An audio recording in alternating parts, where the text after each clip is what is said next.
Hello, everybody. Aubrey here with a quick announcement before we get into the episode.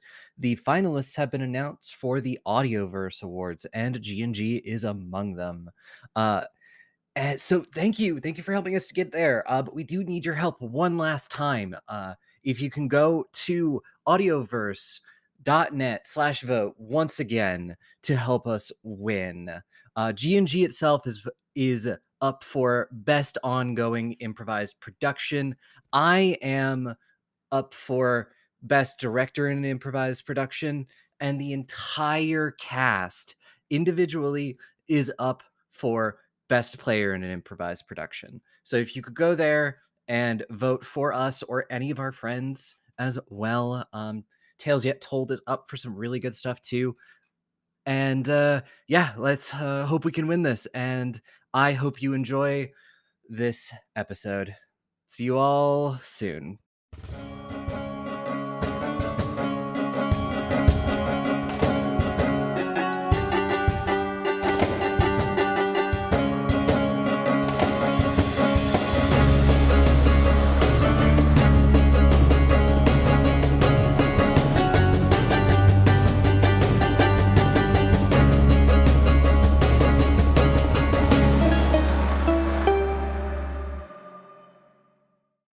Hello, everyone. Welcome to a super special podcast episode of Goblets and Gays. As you can tell, I am not Aubrey. I'm like 5% cooler than Aubrey. It's me, Tick, and I will be your wonderful keeper of mysteries for this wonderful Monster of the Week one-shot.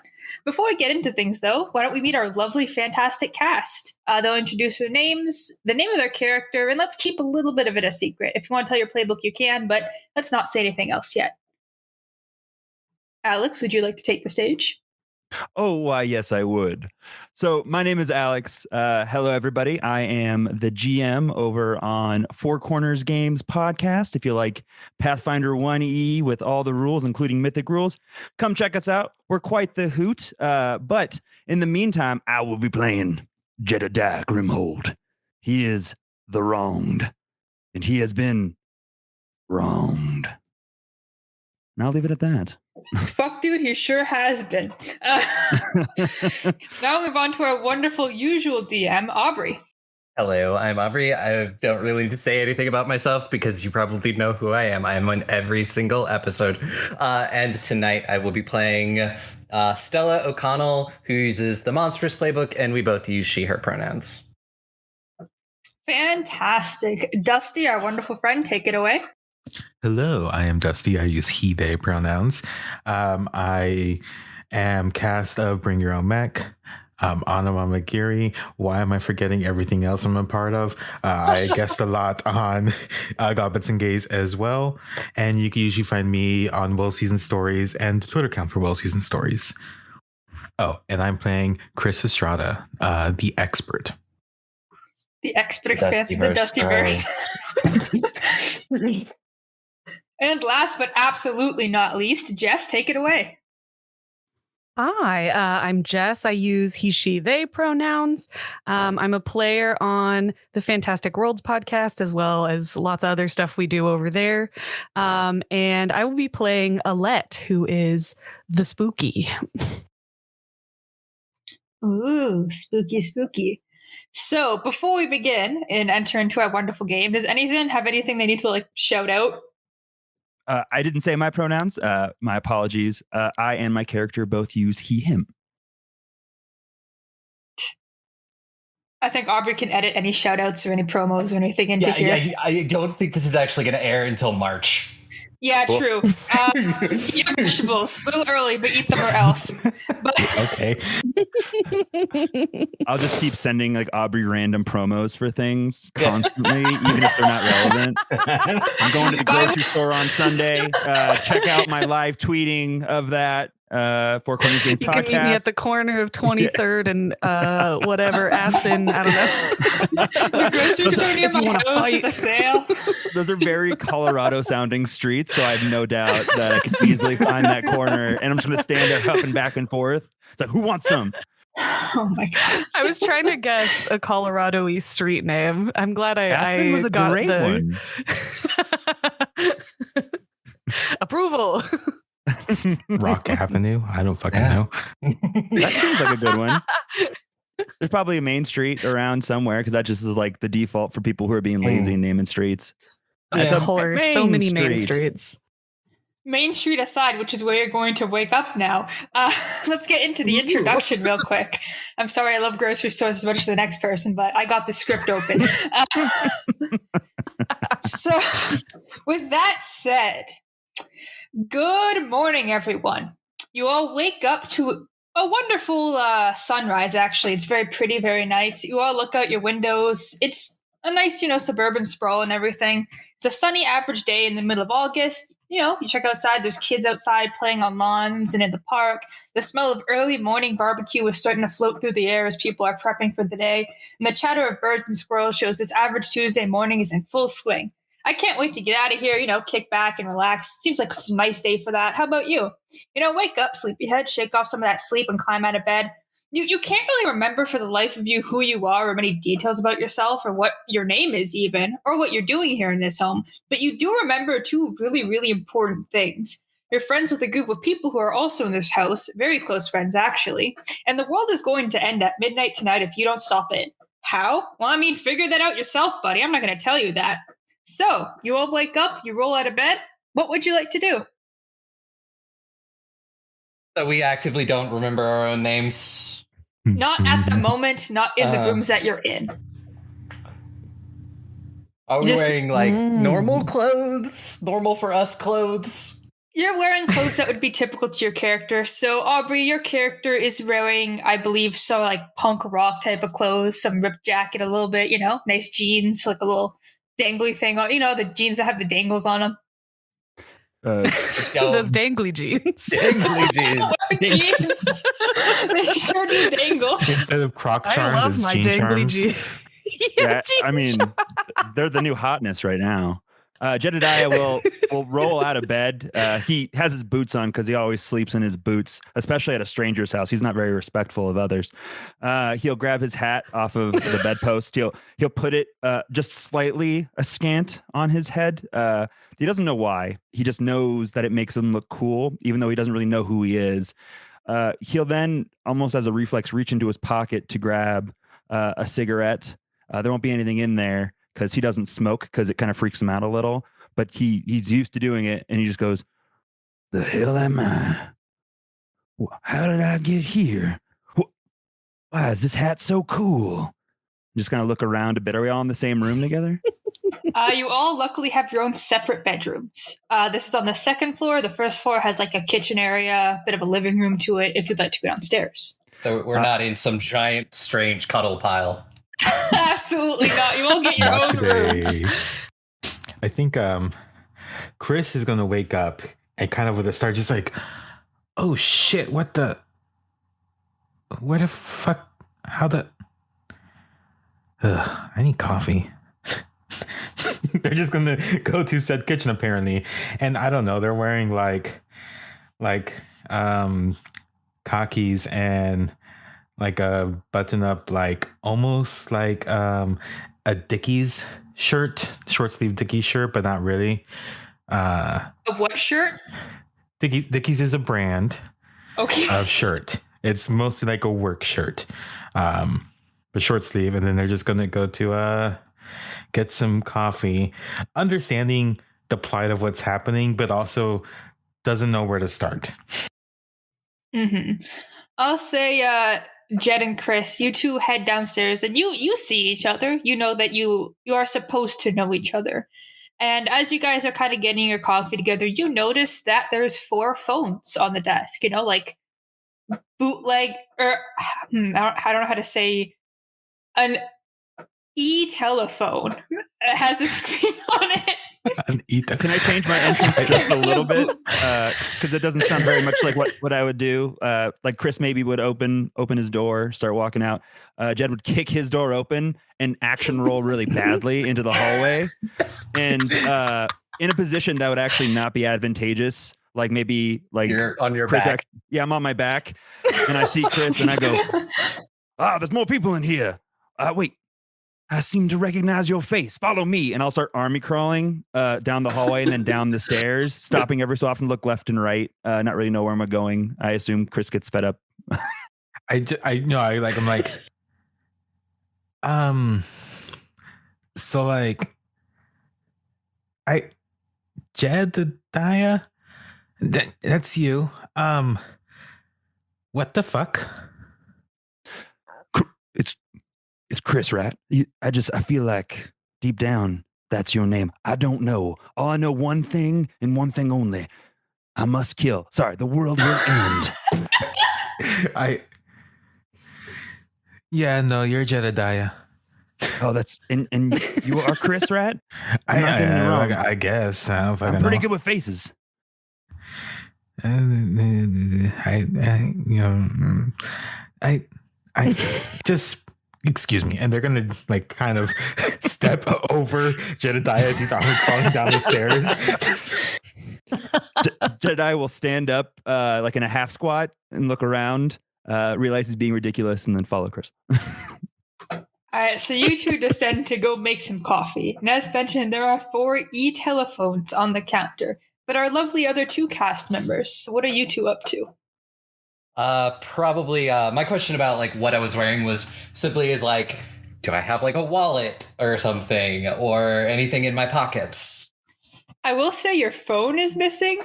Very specifically, your phone is not in your pocket. But I'll say that you do have your wallet on you and any forms of ID. So you can pull that out if you'd like. And just be like, I guess that's me. And do we have any other gear that we might have, like any weapons laying about, or are those just MIA right now? I'll say that not in your bedroom there aren't any weapons, but your purse has $20 in it if you want it. Yeah, your wallet. Sure. Wallet is $20. I'll take the $20. But I was like, I guess I don't get to have my sword in my bedroom. I don't think No a swords in bedroom the is a good bedroom. place. No swords in the bedroom. What kind of rule is that? Yeah. I mean, it's a pretty classic rule for when you're at a guest house. For a Yeah, I home, guess it's so. crazy, but for a guest house, I guess it makes some sense. I just leave the sword in, I don't know, where you have the umbrellas. Conveniently laying next to the 4 phones is also a sword. Chris immediately grabs a sword. It's like, oh hell yeah! Jedediah grabs all 4 phones and goes, "Weird, there's only one phone here." Jess, what are you up to? Alette sits up like she's a monster in a horror movie. Basically that thing where it looks like they're sitting up by the shoulders first. So her shoulders start rising and then she's just like hanging limp until she sort of sits forward. And then she's just sitting in her bed for a long time with her hair hanging all over her face and her arms limp at her sides being creepy. Exactly that. I shouldn't reference the show, but like Omayu sit up. Yep. And just sort of, she starts just like patting herself all over. Mm-hmm. She's like, who, where, why, where, who. And then she sort of slumps to her feet and starts walking downstairs, just walking out of the room and immediately on autopilot walking down the stairs. I assume Stella's leaving around the same time. Yeah. Yeah, you two cross paths. Find a nice pair of sunglasses because the sun. I immediately noticed that I don't like the sun. Ow, my skin. Yeah. You might have an allergy or something. Yeah. I do the weird, weird like hungover rock star thing, just like sunglasses, like hand over the eyes, like the sun wants to kill me. I like how we had the 2 energetic people come out first, and then Stella and I walking into the hallway and just being like, hey. Hi, Stella. Hi, Oh, is that who I am? yeah, at least that's what my brain says. Right. Tight. I love the idea of these 2 walking down and it's Jedediah trying to like hide 4 phones or 3 of them and Chris sipping a cup of coffee holding a sword. Yeah, Yeah, that's basically the scene that you guys come down to. As they appear down the steps, Jedediah will dive and be like, "Chris, get down!" and try to tackle Chris. He'll probably miss. As he does so, 3 phones come clacking out of his duster. He'd be like, oh, "Seems as though someone put phones inside the pockets of this jacket." Chris sidesteps, which is how just like, oh shit, Stella, Alette, you're here too. Yeah. Want some coffee? I guess the world's ending or some shit. Yeah, isn't that fun? Coffee. Yes. Mm-hmm, mm-hmm. I found the sword. Yes. I think that's mine, but Oh. you can keep it safe for now. Did you see my big knife? There's conveniently a big knife laying on the counter as well. Yeah, no, I Shit, saw it. It was yeah. actually in the freezer for some reason. I was looking for Does it ice make cream. sense Did in anyone there see too? my chainsaw? That was a little bit. I remember distinctly that I have a chainsaw. Yeah, no, I hid that. For your that own seems protection. Hey, I mean, hey. one would think a chainsaw would be out, I don't know, in a shed. Yeah, no, homie. Like, remember what happened last time you had a chainsaw somewhere? No, Probably. I remember explicitly. This Yeah. house had a no sword rule, but their chainsaw rule was obviously absent, and so I'm sure it's somewhere around here somewhere. Uh-huh. I don't know what that 'Cause it's accent gonna was. Did I'm you sorry. check under the Pick up the phone. sink? Usually people put like all the random detritus of the house under the sink. That's a Or the junk fantastic idea. drawer. Yeah, or like the cupboard under the stairs. I like to think that like in a junk Ooh, drawer, yeah. just like really obviously is a chainsaw that's sticking out because it's not something that fits in a drawer at all. And like I didn't even bother to look. I don't know if it's there, but that would be hilarious if that was the case. It's just like There is now a sticking out. chainsaw sticking out of the drawer. And Chris, you gotta check under the sink to try and help, maybe, be a good helpful friend, and you find a bootleg flamethrower. Yeah, it's actually just like a Oh my can God. of non-copyright hatchet body spray with a lighter like taped to it. It's like, oh, okay, yeah. This is good. He's gonna put it inside like his coat pocket and it's just like bulging out because it's just like one of those front pockets on his shirt. Oh, I but love- that you stuff were smells right. so bad. You were right as rain. I mean, it was right there in the junk drawer. I feel like a complete idiot. Oh, Now start it up just to make sure it still works. Really I- disturbing the silence of the house.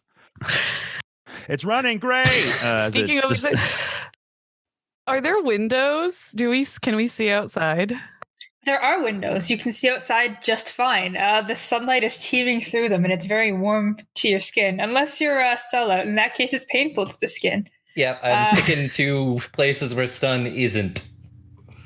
The sun's risen. There's like a nice smell of like people barbecuing early in the morning. There's a few kids of playing it me. on the street. Burning.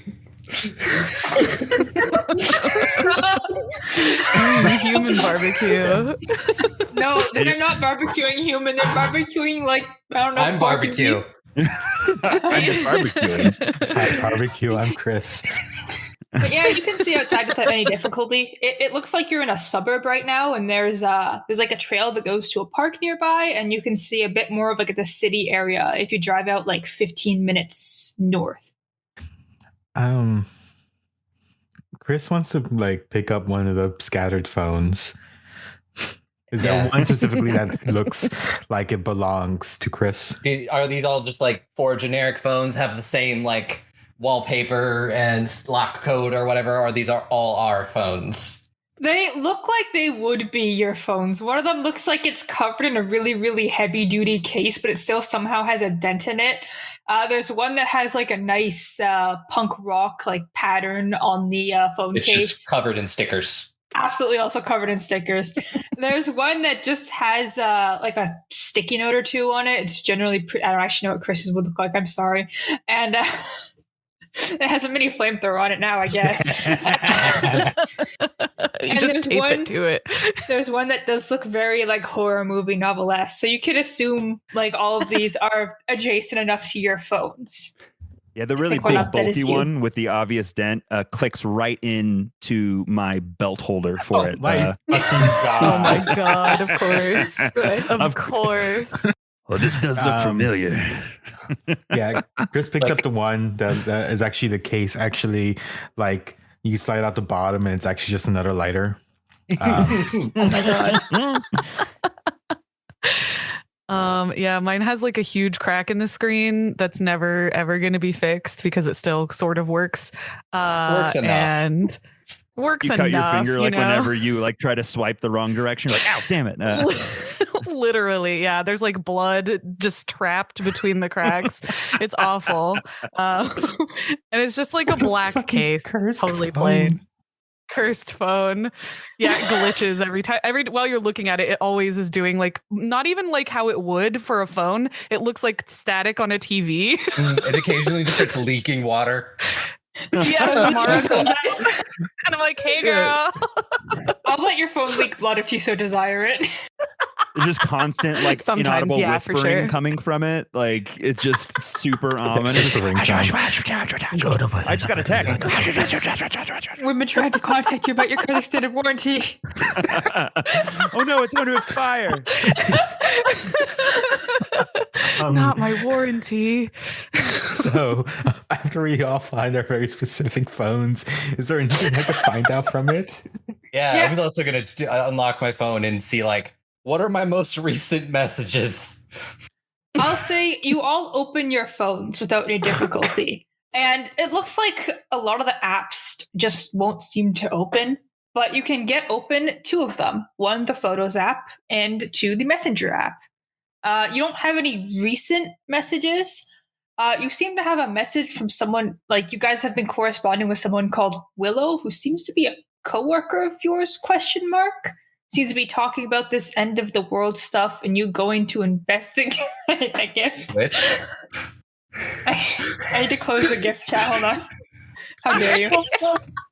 That was something. Given that's quite the Nightmare on Elm Street gift. Yeah, but it seems like you've been talking to someone named Willow question mark about solving a mystery about. Jedediah will look up from his phone. He goes, "Does anyone remember if we were a part of some sort of Buffy the Vampire Slayer fan club? And if so, could I be Buffy? It's just always been my dream. I know everyone wants to be Buffy, but I'm just saying, I don't remember much, but dibs." And like kind of looks back and forth at everybody. I don't want to be Buffy, so yeah, I mean it's all yours as far as I'm concerned. Sick. yeah, I think I'm much more of a Faith. I don't know what you're talking about, homie. That's fair. That's fair. Which I think is abstaining from that vote. So if we're going with nicknames, make sure you call me Buffy. All right. And he winks and goes back to the phone to see if there's anything in the photos. Okay, so Buffy, as you're scrolling through your photos, all of you guys do have photos relevant to your lives. It doesn't seem like anything's been deleted. Like Buffy, you'll have photos of, past family members, that you've like cared about, like a few important memorials to them. Stella, you'll have like photos of punk rock bands. This photo of this one guy who you're with, and you don't know why, but his face pisses you off so fucking bad. Like you feel like he's a really bad ex or something. Like you wanna deck your own phone after looking at it. Chris, you have, some nice photos as well, some cool monstery tracks and footprints and investigation work. Some nice family photos of family that may no longer be in this world. And hold on. So sorry to open up my Alette, you have some photos of like, a few cult photos you haven't quite brought yourself to delete yet. Some photos hanging out with Stella and doing some radical adventuring TM.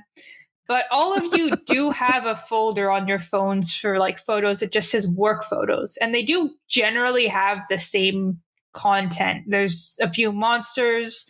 There's a few like photos of investigations.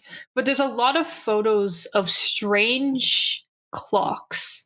strange digital clocks with red numbering that seem to be depicting different times and different places, some sticking up from the ground, some almost painted on surfaces. And it's very, very strange. This doesn't mean anything to you. You don't understand what it could possibly mean, but they seem important. Alette says, "Oh my God, Buffy! I think we really are in a Buffy LARPing group." Thank God I picked that spot then. Hey, actually, and I want to be Spike. I want to be Spike. So it was like, there's some, we'll talk about this later, but like, maybe? And like points back and forth really quickly. And he's like, no, we'll discuss it later. Yeah. And then looks at his phone and he turns it around and there's a big headstone and it says like Aunt Marie, 1968 to 2018, whatever year is happening. He goes, I remember this. I remember my aunt. She was in a pool and, well, the thing that filters the water, well, it got turned up to 10. She was drugged down into the depths of the deep end.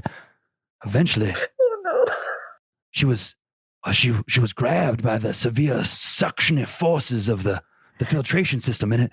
Chris is gonna interrupt and be like, "Yo, I think I got pictures of Bigfoot here." Bigfoot? I mean, it's, we've got all these clock photos under work. Wait, you guys have clock photos? Oh, I have clock photos too. That's crazy. Oh, what's Are we? Chris, I feel like clock makers, clock repairers. ¿Qué pasó? Who? Can we just call you Giles for our LARPing group? I feel like that works really well.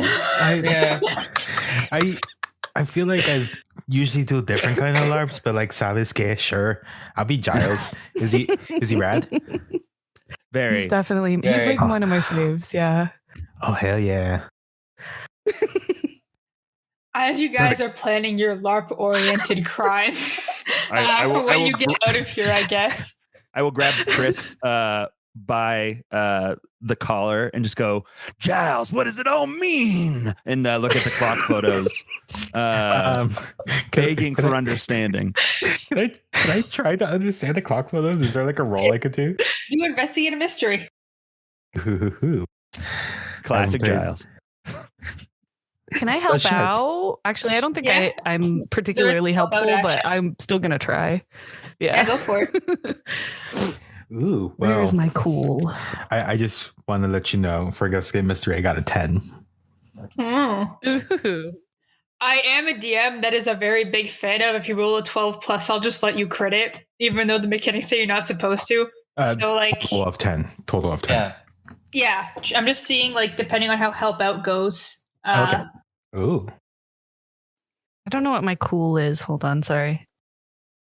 I always forget how this works. Can I just investigate them? Oh wait, help out's a different thing altogether. Yeah, help out's plus cool. Oh. Yeah. Let me figure out what my cool because I'm beseeching Giles, classic Giles. I'll also try to help out. If that's all right. I think only one person can help out. I'm not sure. It seems like if it all stacks, it would be broken. But you can that makes sense. You can also make investigate a mystery rolls. There's a lot of questions to ask. There's a lot of questions to ask. Yeah, if you guys want to, if Stella and Buffy want to combine their brain cell together, I'll do an investigate a mystery, just because I have some sharp, not a lot, but okay. I will 9 help total out. I have a -1 sharp. Oh no. So it looks like I also have a 0 cool, but I mean that's a 9. So I rolled a 7. So that is still no matter what going to be a full success on Dusty's end and a mixed success on Alex's end. So let me check what questions you guys can ask. I exposed myself to trouble or danger. Yeah, me too. I tried to help you. I stepped out into the sunlight for a moment. I'm just like, fuck. Oh, don't worry, trouble will come calling for you two cursed little shits. Here's the list of questions for anyone who needs them. On a 10 plus, hold 2, and on a 7 to 9, you can ask 1.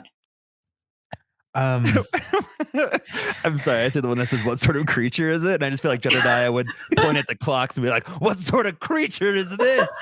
Which is so unhelpful, but I gotta stick to my character here. Fuck, dude, it sure is a clock. No, I'm kidding. I'm going to give you an actual answer. You squint and scrutinize it, and you kind of start to remember a little bit just staring at it so much. And you remember, like, having to talk to someone else who seems to have worked with you. Very, very eccentric is the best way that you could put her. And she was telling, like, you and someone else about, like, a monster that she had fought recently, a very strange monster, some sort of paint-themed monster in a wall. And that during that fight after the end, someone had mentioned that they'd seen some sort of weird digital clock in the wall counting up or down to something. And you guys were like, oh, that's pretty weird. And you sort of begin to remember that this isn't exactly a creature per se, but you would define it more as a phenomenon that's been happening. Like how you would classify a tornado as not a beast, but as an event. Mm-hmm. I say all that, but I mispronounce phenomenon to be like phenomenon. Phenomenon. This is a Phenomena. phenomenon. There's a phenomenon with these clocks. For we're talking about the phenomenal clocks. Oh, that was quite the Freudian slip, eh? So for the clock. Moving on. Talking about this, that Chris / Giles wants to know what is being concealed here. Like in this building? Well, specifically the clocks. Okay. This one's gonna be kind of tricky to answer. You get the feeling, like after thinking and scratching your brain after good old Buffy gave you a spark of information, you get the feeling that they conceal a very strong power that they themselves can't quite channel. That, if that makes sense, it's kind of more like an undefined phenomenon compared to like it's going to sprout legs and come and kill you. Something that someone else would use to get power, not something that it would be to be power. Okay. Maybe and it's then, a countdown clock. Maybe it's a count up clock. Maybe it's To what? Maybe it's a PlayStation. End of the world. It's a PlayStation. Like what number? Like to 12 or like to 116? No sé, homie, no sé. Could my other question be, where did it go? You kind of you're trying to wonder where exactly did it go. And I'll give you this one for free. As you kind of look at these photos, there's slight differences between all of these clocks. You realize they're not all the same singular entity, but there's at least like 5 different ones at a minimum. So there's a bunch of them. And as you're kind of thinking this, you kind of begin to look around at everything, and you can sort of in the distance see something that looks very familiar to what's in your photos, kind of close to where the park is. I see. I think Chris will be like outside. Outside, yeah. It's pretty far, like you have to walk to get to the park and everything, but you can kind of see the shape, the like red light on like the little clock surface. Mm-hmm. Chris will be like, oh shit, I think there's something at the park I need to go to. Then they're gonna like walk towards Stella and it's like, here, have your sword. I'm gonna be right back. How far away is the family that's barbecuing? They are next door neighbors to you if you'd like to talk to them. Talk seems a strong term, as I have no charm, but I can use my tough instead. Oh my god. Excellent. Interesting. Hey, you think we should talk to those neighbors, see what they know about this house? I mean, I think it's our house. In the middle of the street.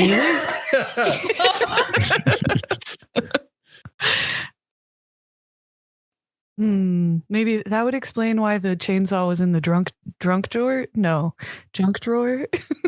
I may have been drunk when I put it in that drawer, so that's also very fair. I'm also curious, That's what do we have in call our it fridge? that. What do you have in it? You open the fridge and there is carton of milk, carton of orange juice, some eggs, some apples, a vial of blood, or more like a bag of blood. There's a Snack. I was waiting some for that. muffins.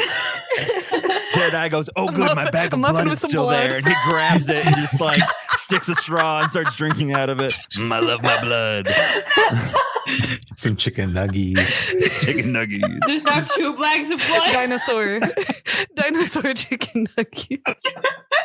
Yeah, they're all stegosaurus shaped though.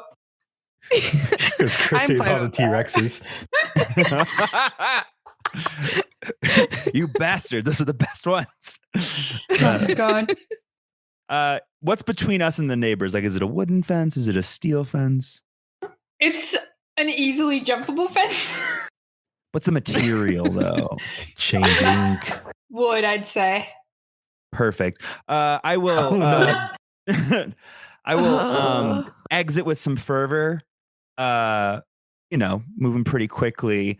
I will cut any amount of fence that seems to be blocking my mid torso with my chainsaw, and I will look at the people and go, "Who are you? Answer my questions." Just to see if I can catch them a little bit off bounds. You see that there's like a man and a woman, hanging outside. The 2 kids are running around drawing chalk on the driveway. There's like a singular car there. It's 1 car for 4 people? Unlikely. it's a big car. Yeah. Yeah. Who are you? But I just want to, Where is Harvey Dent? can we trust him? as you fucking chainsaw down the fence, there's people in the eye. They look at you like almost in unison, and they smile like, "Oh, welcome, new neighbors. We've been waiting for you to come." Only one of them says this. It's not like creepy in sync, but the woman is like, "Oh, new neighbors, it's so nice to meet you. Would you like something to eat for breakfast? Today's the whole barbecue festival and everything. The community center also has their free kids swim free day. Such a good Tuesday, Here, I'll pack some up for you, dear, if you'd like some." The dude's like, "Yeah, seems like you really know how to wield a chainsaw, dude." I go, guys, can you come outside? Alette is already like at your side eating dinosaur nuggies off a plate, and she's like, "You're eating barbecue for breakfast? What a weirdo!" Is That's what strikes you about weird in this circumstance? Is there an umbrella in this house? Yeah, there's no umbrella in this house. I'm gonna take the umbrella and hide under the umbrella. It's I'm very, gonna very be one of punk. those. I was gonna be one of those goths. Oh my Who god, walks around gloves. with an umbrella everywhere. that's fair. Yeah. Chris, are you joining the group? No, I went to the park. All right. I heard the chainsaw in the background, and Chris, like, he stopped for a second. It's like, I'm sure it'll be fine. It's a future Chris problem. And I'll say I'll deal with that in a moment after this event of Chris or of Buffy existing. Sorry, you caused this. Oh, this is. Well, I tried to catch you off guard, and here I am off guard myself. He'll take off his hat and he'll like do a very deep bow. It is so lovely to meet you, but I must ask, what is this barbecue festival you speak of? Oh, it's fantastic. The dude chimes in. It's like, we don't usually have barbecue for breakfast. It's kind of weird, I know, but like every few days we have a big barbecue fest in the middle of the city. Like there's a bit of the swimming pool stuff, as I mentioned, but like the mall's closed down and everything for it. No one goes in there during the barbecue festival. And it's just, it's a nice day to get it together, smoke some meat with the family, take a Tuesday. Nice kids are at home because there's no school. Just kind of relax, have some barbecue. Yeah, of course. I'm using the friction from my chainsaw on this wooden fence to get it warm to cook our meats on, of course. Fantastic. A man of culture. Well, if you'd like to use the word, you can. Do these people smell like everyone else to me? Define everyone else. I guess Chris and Buffy. They do smell human. They smell like they have flesh and bones that are normal. And blood. That's suspicious that they said that as normal. I'm just kidding. I was just wondering if they were gonna smell different. They do not.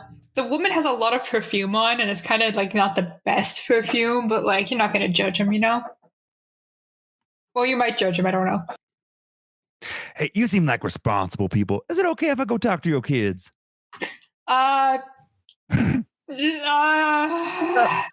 a manipulate a person. A fence is one thing, but a child is another. Chris walks away for 10 seconds. I'm not doing it. For the listeners, nothing bad's going to happen to those kids. I just want to see if they open their mouths and like sirens come out, like body snatcher while. I'm going to roll my tough because I'm manipulating, which is great because I have the fervor. So here we go. Right. That is a 10. All right, let me see. What's the reason that you gave them to talk to the kids?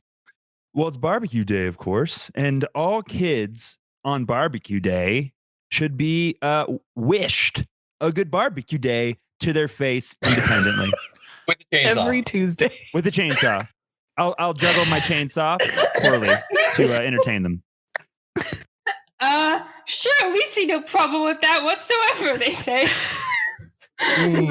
Of course you don't. Of course you don't. I chainsaw down the rest of the fence, so it's pretty easy to step over, and then I'll go talk to the children. All right, you go talk to the children. So you approach them, and they're drawing on the sidewalk, and it looks like they're drawing clocks. Oh, this is terrifying. And he yells that back to everybody, even the parents, because it genuinely is causing me chills. Oh no. What do the clocks say? What's the time on the clocks? What's the time? What's down on those clocks, little guy? Happy, by the way, and he turns to each one very sternly and goes, "Happy barbecue day. Happy barbecue day." What those clocks say, little guys? They don't.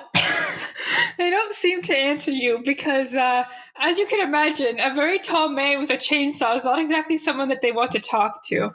So they make me another manipulate someone check to be able to even talk to them. I mean, we could also like look and see what the clocks say. The clocks, you can tell, it looks like they're at 16 hours. My brain is like, so that's so it's 8 a.m. That's all we have left. It looks like when it hits 0 is midnight, which you guys know is it's counting down. I thought it was I thought you were like talking military time. Oh no! Every second it was like what 1600. It looks like these ones are counting down. Yes. Okay. You're gonna hate this. I rolled a 12. Okay, hold on. Wow. So I rolled a wait. 5. Also, one question before. Are the clocks actually like ticking down as we're watching them, like in seconds or anything?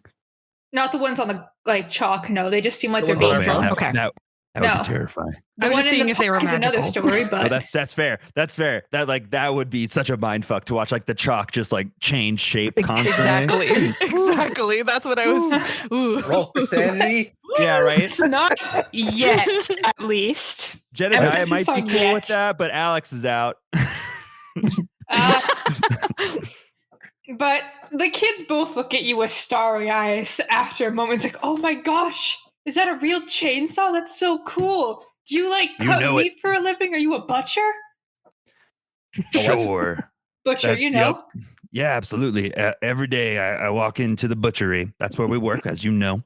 I turn on my chainsaw and I just eviscerate whatever is in the back. And that's It butcher cuts college. So much meat. So much meat. Every day. Nonstop. You want to know about these, right? And they're gonna like point to what they're drawing. Yes, I would absolutely love to know about those clocks, children. Oh well, there's one at the park actually. It's always like ticking and it's changing time and everything. But some friends and I went to play around there today, and it was ticking down from like I think it was like at 17 hours or something like that earlier today, like an hour ago, and now it's at 16. So we're like, I don't know, it's really cool. My friends and I will hang off it sometimes, so we're just drawing it and stuff like that, you know. Jedediah drops to a knee. He grabs the small child's hands, gets really close to his face, and goes, "So it wasn't ticking up?" It was ticking. I think 16 is less than 17. 16 is less than 17, right? He asked his friend, the sibling. She's like, yeah, 16 is less than 17. And he Right, goes, sir? "Damn it! I was wrong. You guessed it right the first time. Thanks, little ones. You know, I owe Yes. someone $5 somewhere, but you're so kind. By the way, this is It's terrifying. Stop drawing clocks." And he walks away. Bye, meat man. I'll try after you. That's what they call me, old Jedediah Meat Man. All right. Buffy Jedediah Meat Man. Jedediah Buffy Meat Man. We'll figure it out later. So, speaking Buffy of the Meat Slayer. Chris, you are heading to the park, correct? Yeah, brisk jog.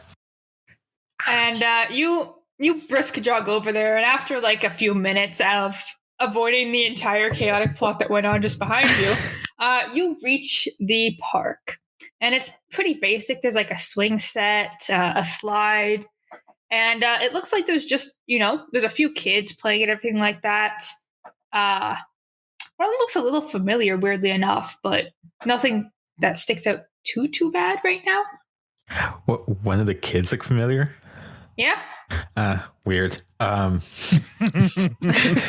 Chris is going to push that back for a second and and is going to look for the said clock that they saw in the distance. Oh, it's next to you. Okay, they're gonna walk up to it and just be like, "So what's this? What's with the fucking time bullshit?" It just does seem to be ticking down. And I'm going to need you to make an act under pressure check. Oh. We just hear a scream from the park nearby, and it's like, yes, Giles must be in trouble. Do we hear it over the sound of us cooking meat on my now hot chainsaw? That's the real question. I will say, for sanity and disclaimer, children are immune to any damage and will not have to fight them. Good. Oh, I would Excellent. even as a joke, I would never attack a child. Like if the children are being weird, I'd be like, "This is horrible." But Please I will never ask them fear odd children. questions. They will not hurt you in this game. Well, because I've read about this sort of thing, I roll plus sharp instead of plus cool. So that turns my 11 to a 13. Yeah. Holy shit. Okay. 1 sec. Fuck yeah, Chris. So you begin to feel kind of strange, like for a moment as you're staring at this. And it seems like energy and matter is kind of sort of distorting around you, but you mentally keep your ground without any difficulty. And after staring at this clock for a moment, it seems like the world has become strangely more clear to you. And by strangely more clear, you look up to the sky and there is nothing there anymore. Like, no. So, You know, a really bad 3D render where there's light sources on all of the objects in the scene, but the sky is just pitch black? okay, so that's exactly what I was about to say. It's just like Someone click the skybox and hit delete. Yeah, Are they T-posing? T-pose? Look around and be like, And then floating up into like T-posing animals. Do not clip see through any the ground. You don't see any T-posing animals, but as you're looking at the sky, you begin to see more red clock-like numbers sort of flashing and glitching and moving. And it almost looks like what's in front of you is starting to sway and move a little bit. Yeah. And I'll give you one more thing for free, actually. You look back at the kids that are just kind of playing on the swing, and they're minding their own goddamn business. But Talking to a man with a chainsaw, obviously. No, the kids at the park. There are two sets of kids. And one of them, now that you're looking at her really close, and she looks very young, but is that your aunt? Uh-huh. Oh, shoot. This is more than just some pinche clocks. So Chris is gonna go over to the person that looks like their aunt and just gonna be like, hey, this is weird. Your name wouldn't happen to be Joanna? She gives you the most weirded out look possible, and it's just like, yeah, you're a weird adult. Fuck. Yes, but like not in a weird way. I'm just really confused. Hey, what? What? What? I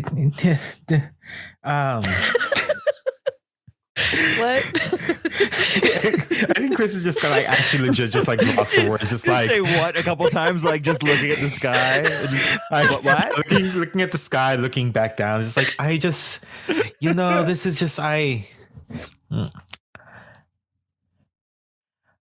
Okay. Hey, do you know what's like going on today? Why people are barbecuing at like points at the clock, like I don't fucking know, 8 a.m. She'll kind of just look at you and then look at the other person. Like the other kid she's with is just kind of swinging on her swing set. And you've noticed that the Joanna that you're speaking with has kind of stopped swinging as like you've been talking to her, and be like, I don't really know. I don't know how long this has been here for. Chris, you can fix this, right?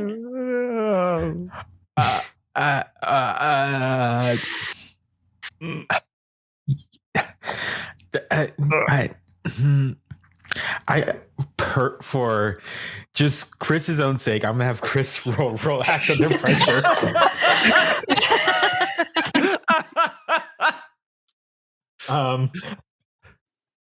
Just sweat pouring down his face. Because I still have up, the just sharp. Oh God, bro. This is an 8. So Chris is just gonna be like, I think. How did you know my name? I don't know. I don't know how you knew mine. And you blink, unfortunately. And after you blink, it looks like those two kids are gone before you can get another word. Oh God. The sky is back to normal and everything is cheery. Uh-huh. Now do we hear the screaming? Do we hear the distinct sound of Chris screaming because of existential dread? All we can hear is your chainsaw, Buffy. I turned it off. It's hot enough now for a good meat temperature. So it's just the sound of sizzling meat. I think it's really you. Maybe you start going to the park and you just like find maybe like 10 feet away from the clock. Chris is like lying down on the grass, just staring at the sky. Chris, we made some meat. Uh-oh. It looks like the clock is missing now.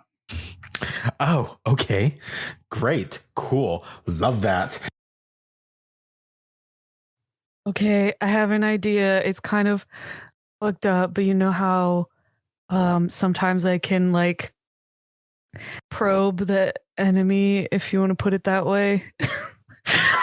So I'm gonna do I'm gonna tune it. Oh no. That's okay. So you can attune your mind to a monster or minion. Roll plus weird. So I got a 7 to 9. I got a 9, which means I can hold 1.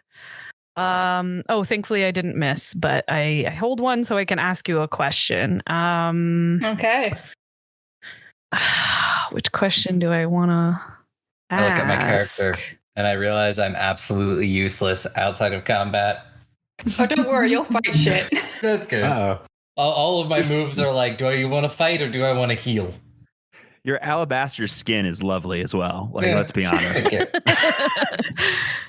Oh crap! Yeah, we need to get you more permanent cover. I guess I'm I gonna have an umbrella. ask, what is it planning to do right now? Well, yeah, but you can't hold the umbrella if you're trying to. I guess you Fight. can, but it's gonna be unstable. You know, it makes me nervous. But yeah, I'm gonna ask what the monster is planning to do right now. So I'll say you guys have pieced together enough to know that, with the association that these clocks are more like phenomenon, you could figure out that something is manipulating them, controlling them.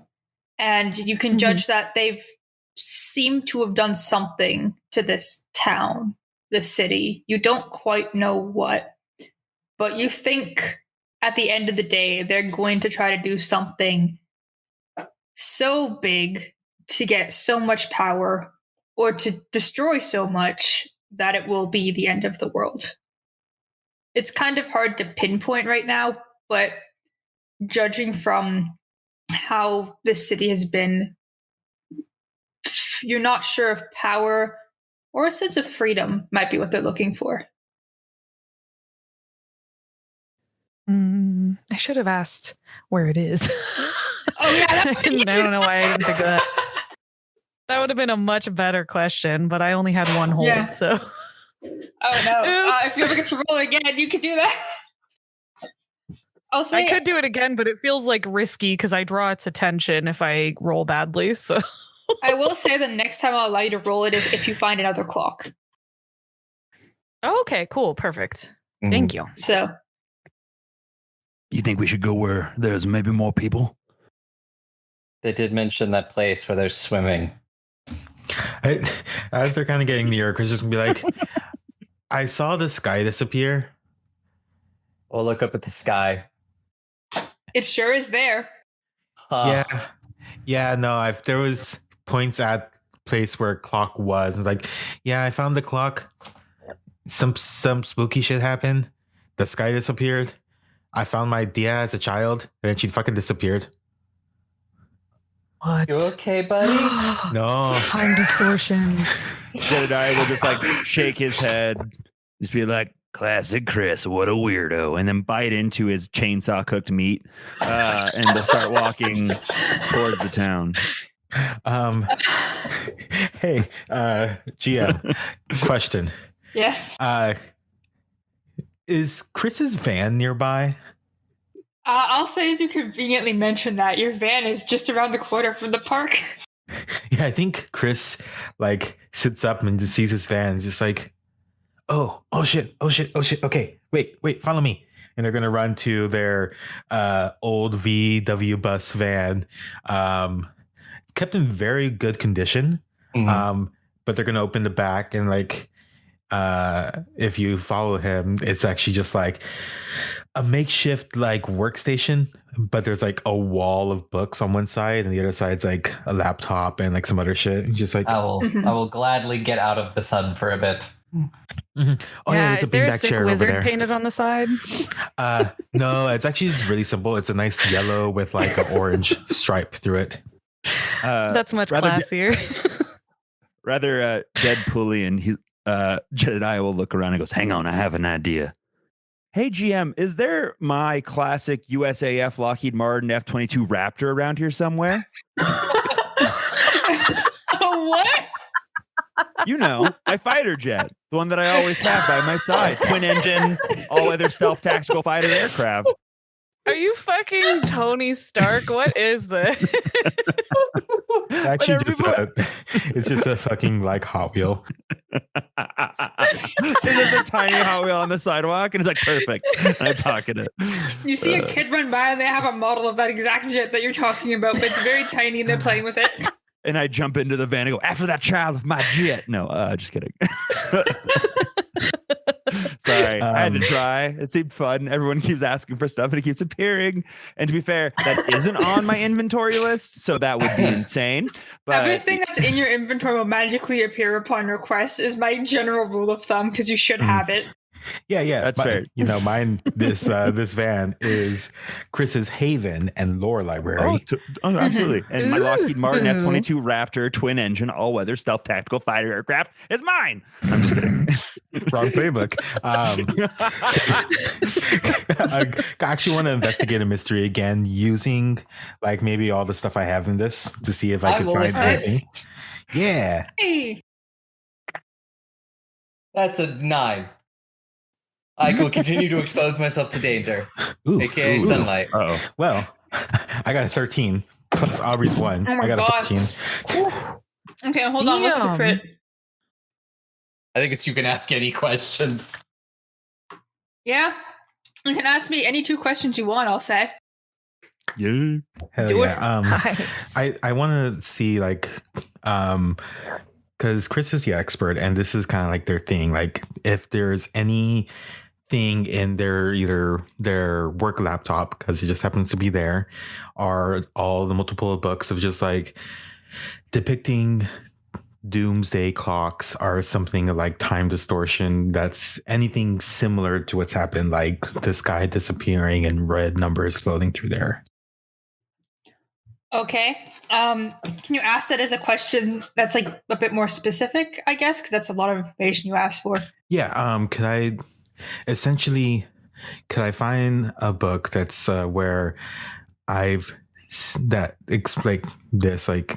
explains this phenomenon, gives this phenomena a name, are like, I guess like, What do you know about these clocks is a good question, I think. yeah, essentially Okay. that. Yeah. So you pop open a conveniently placed workbook that has the cover has a picture of the clock on it, which makes sense because it's a book about them. And to everyone else, it's totally like it's just a photo. Chris, you see the time changing randomly to random different numbers and seconds. But don't worry about it because you open the book.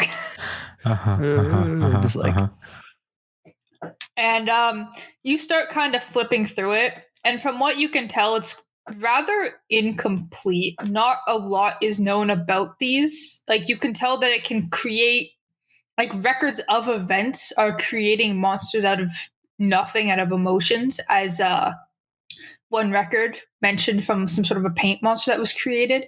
There's records of it turning back time infinitely, like one town getting stuck in like a Groundhog's Day kind of time loop. And from what you can tell, it seems to sort of respond to the people or creatures around it, kind of giving them power in a very strange, twisted way is the best way that you can put your finger on it. Kind of like a genie that pops up out of nowhere and is like, hey, I can do whatever you want, then I'm going to do whatever is on your mind right now.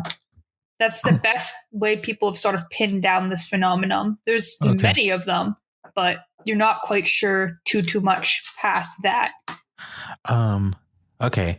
Because Stella was helping me, could I say they had told me maybe about that pool because Chris wasn't there for that? Yeah, sure. I don't see why not. Okay. So then with my other question, I think essentially the question is, where is that pool and like what's concealed there? But like I want Chris to like go open the laptop and essentially do the Google Maps to go to our location and look around, but like what's being concealed at the pool. Okay, the pool, like POL, the Splishy Splashy Community Center? The one that people are like all sus about. Yep. Yeah. There's a few locations, but I'll say you can whip out Google Maps, I guess, which somehow exists for this town. And it's not perfectly up to date because, Google Maps can be a couple of years out of date, but they get the photo information stuff. But this one is weirdly up to date. Like your van is on the... your van is on the thing, including the child that you just saw run by with the little toy plane. I hate that. And you kind of zoom out and you check things out. and you get a nice bird's eye view of the location, like the city that you're in, and you see the barbecue fest. There's a few like tents and everything like that, and you can see 2 poles there actually, one near the entrance and one kind of near the back, each ticking down on its own. Doesn't seem like people are affected by them. It looks like you can like see through a window of the community center. You can see one is like in the middle of the pool, like if water was a solid surface just standing directly on top of it, like a Bethesda glitch. But that's a big word I didn't understand. You know, that one game that has a lot of glitches in it. Oh, that's fair. I thought it was like a phenomena where people stand on water. Like, I don't know. There is also a library that you notice, and you do see what looks like one kind of on the roof. But the place that seems to stick out the most is the mall. Because even as like you kind of switch your Google map to it, and it's closed for the day, so no one's there, but you do see like 1 at first, and then 3, and then 5, and then 10. And then the parking lot becomes crowded, and soon your computer starts to fizzle as the screen breaks.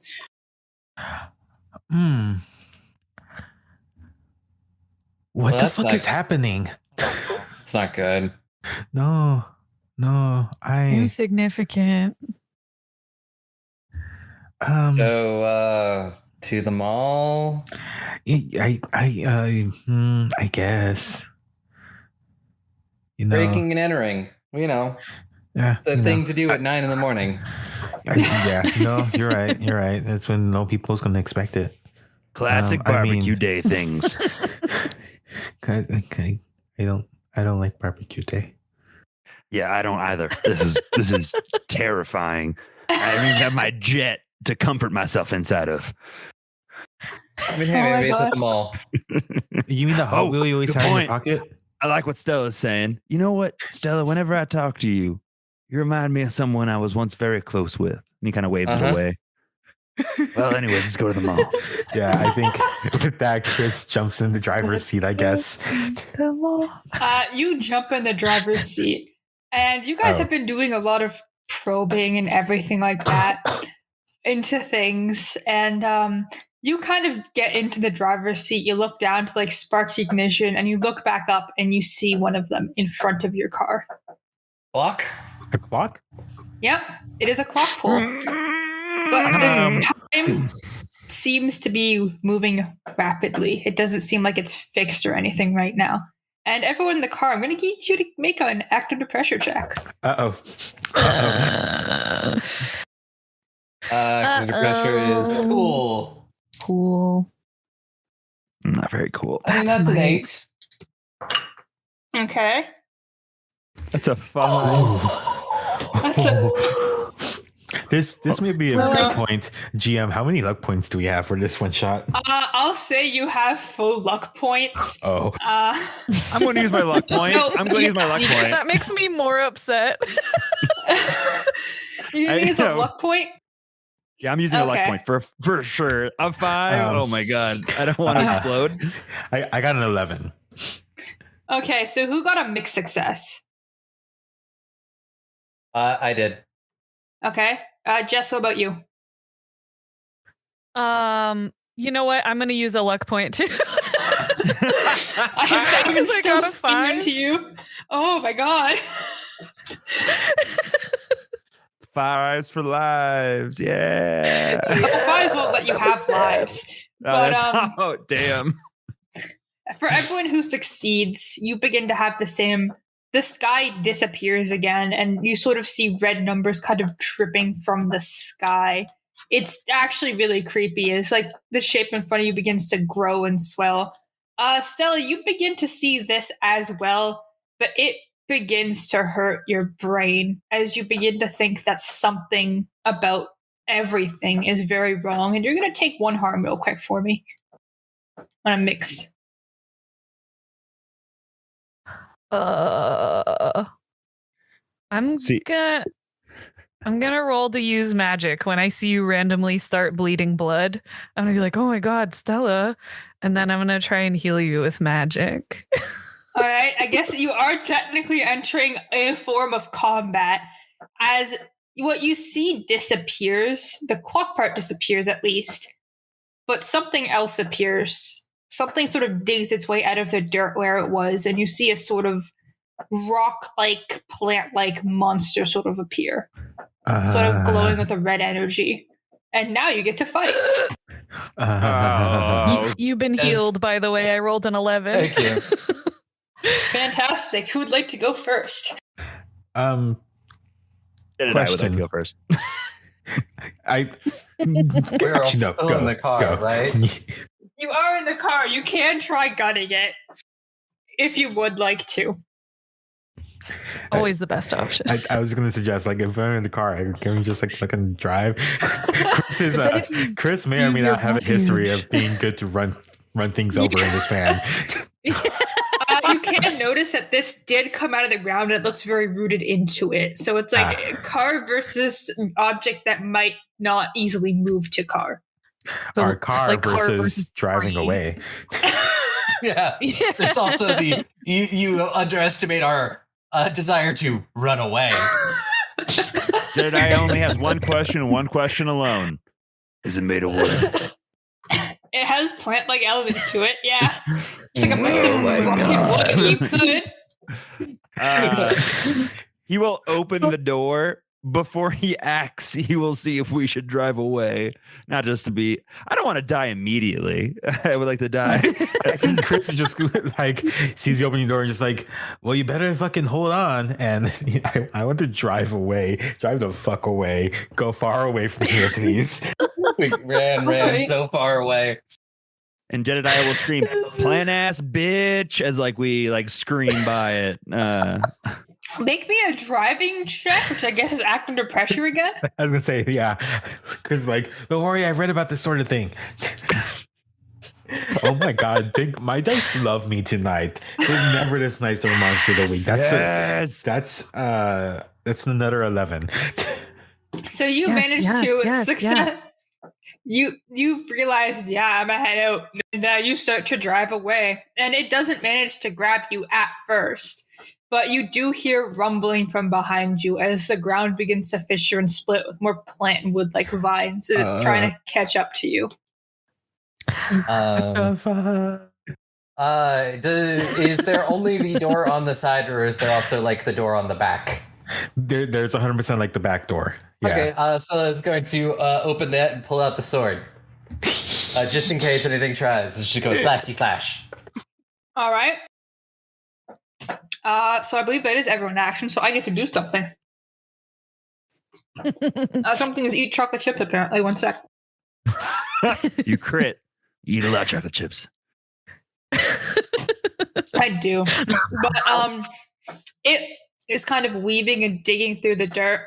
And still, you are unfortunately in its way. It is going to try to stab you with a very sharp plant tip. I believe... What's the roll again for? I've been using act under pressure, but is there one for? Yeah, that's act under pressure. Fantastic. Go give me another one real quick. Yeah, that's only a 6. Oh boy, hold on. That's a fail. Don't forget that when you fail, you earn experience. Yeah. Can I roll to protect someone to try and grab her and throw her like behind me and put myself in the harm's way? Yeah, you could use protect someone to try and protect her. That is an 11. Nice. All right. So on a 7+, you protect them okay, but you'll suffer some or all harm. On 10+, choose an extra. So you suffer little harm. All impending danger is now focused on you. You inflict harm on the enemy, or you hold the enemy back. I will say, if you want to hold the enemy back, you won't be able to hold it back from the whole van unless you jump out of it, but you can more like focus it onto you. Unless you want to jump out and fight this thing on your own, then you can totally distract it from the van. But absolutely Nazis. That sounds terrifying. Choose an extra. I'll do suffer little harm, because I actually have jerry-rigged armor, which gives me a +1, so it'll actually negate. I have safety first, so I have a +1 armor, which means maybe I'd shove her out of the way and like the root goes into my jacket, but there's like a weird piece of like lawnmower I cut and sewed in to the lining of my jacket that it like dings off of, or I don't know. Yeah, so you have armor that negates damage by 1, and you're taking the -1 as well, so it's 2 less harm than it would normally deal, right? Yes. All right, so you do take 1 harm as it stabs itself into your shoulder. Your plating is very much less than the blow, but this is a very, very sharp-ass plant. I should have used a Honda instead of whatever brand I got from Home Depot. Stupid lawnmower steel. It wasn't a Honda, it was E-Honda. Damn it. Bamboozled again by similar marketing tactics. Speaking of similar marketing tactics, as in completely unrelated, who would like to go next? I'm also just like have his. Yeah, if you have a thing to do, go for it. Because I'm not sure if I can go. Can I? You can definitely stab at this creature. It's now gotten it has been keeping up with you and has now stabbed Buffy, who is right next to you. You can totally stab it back. So I'll swing the sword and try to chop off some of these plant vines thingies. All right. What do you roll for attack? Usually kick some ass unless you do something else. Yep. Okay, Because I have unholy strength. I roll plus weird instead of plus tough. And that is a 14. Holy! Oh yeah. So, all right. So you and whatever you're fighting inflict harm on each other. The amount of harm is based on, established dangers, yada yada yada. Pick an enhanced effect. You completely hold the advantage. All hunters involved get +1 forward. You suffer no harm at all. Your attacks inflict double the normal harm, or your attack drives the enemy away in a rout. I'm gonna completely hold the advantage. All hunters involved get +1 forward. All right. So you will take the harm that it deals to as well. Which, do you have armor? I do not. So you take the full 3 harm. That's fine. Oof. And it itself takes also 3 harm. So you guys do some very gnarly blows at each other. It looks like the piece that's chopped off does begin to wither away, but it does keep trying to catch up to you. You get the feeling it's a bit of a glass cannon from that.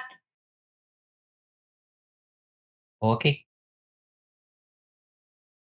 Guess whoever is next. Jedediah, with this big thing in his shoulder, watches Stella jump up and just chop the shit out of this thing, and she goes, "Sweet," as she does some serious damage. I'm gonna heal Stella again, or attempt to. I have the move magic. that I can use to heal myself. Oh fuck! And I failed. So. Oh no! Do I take more? I mean, I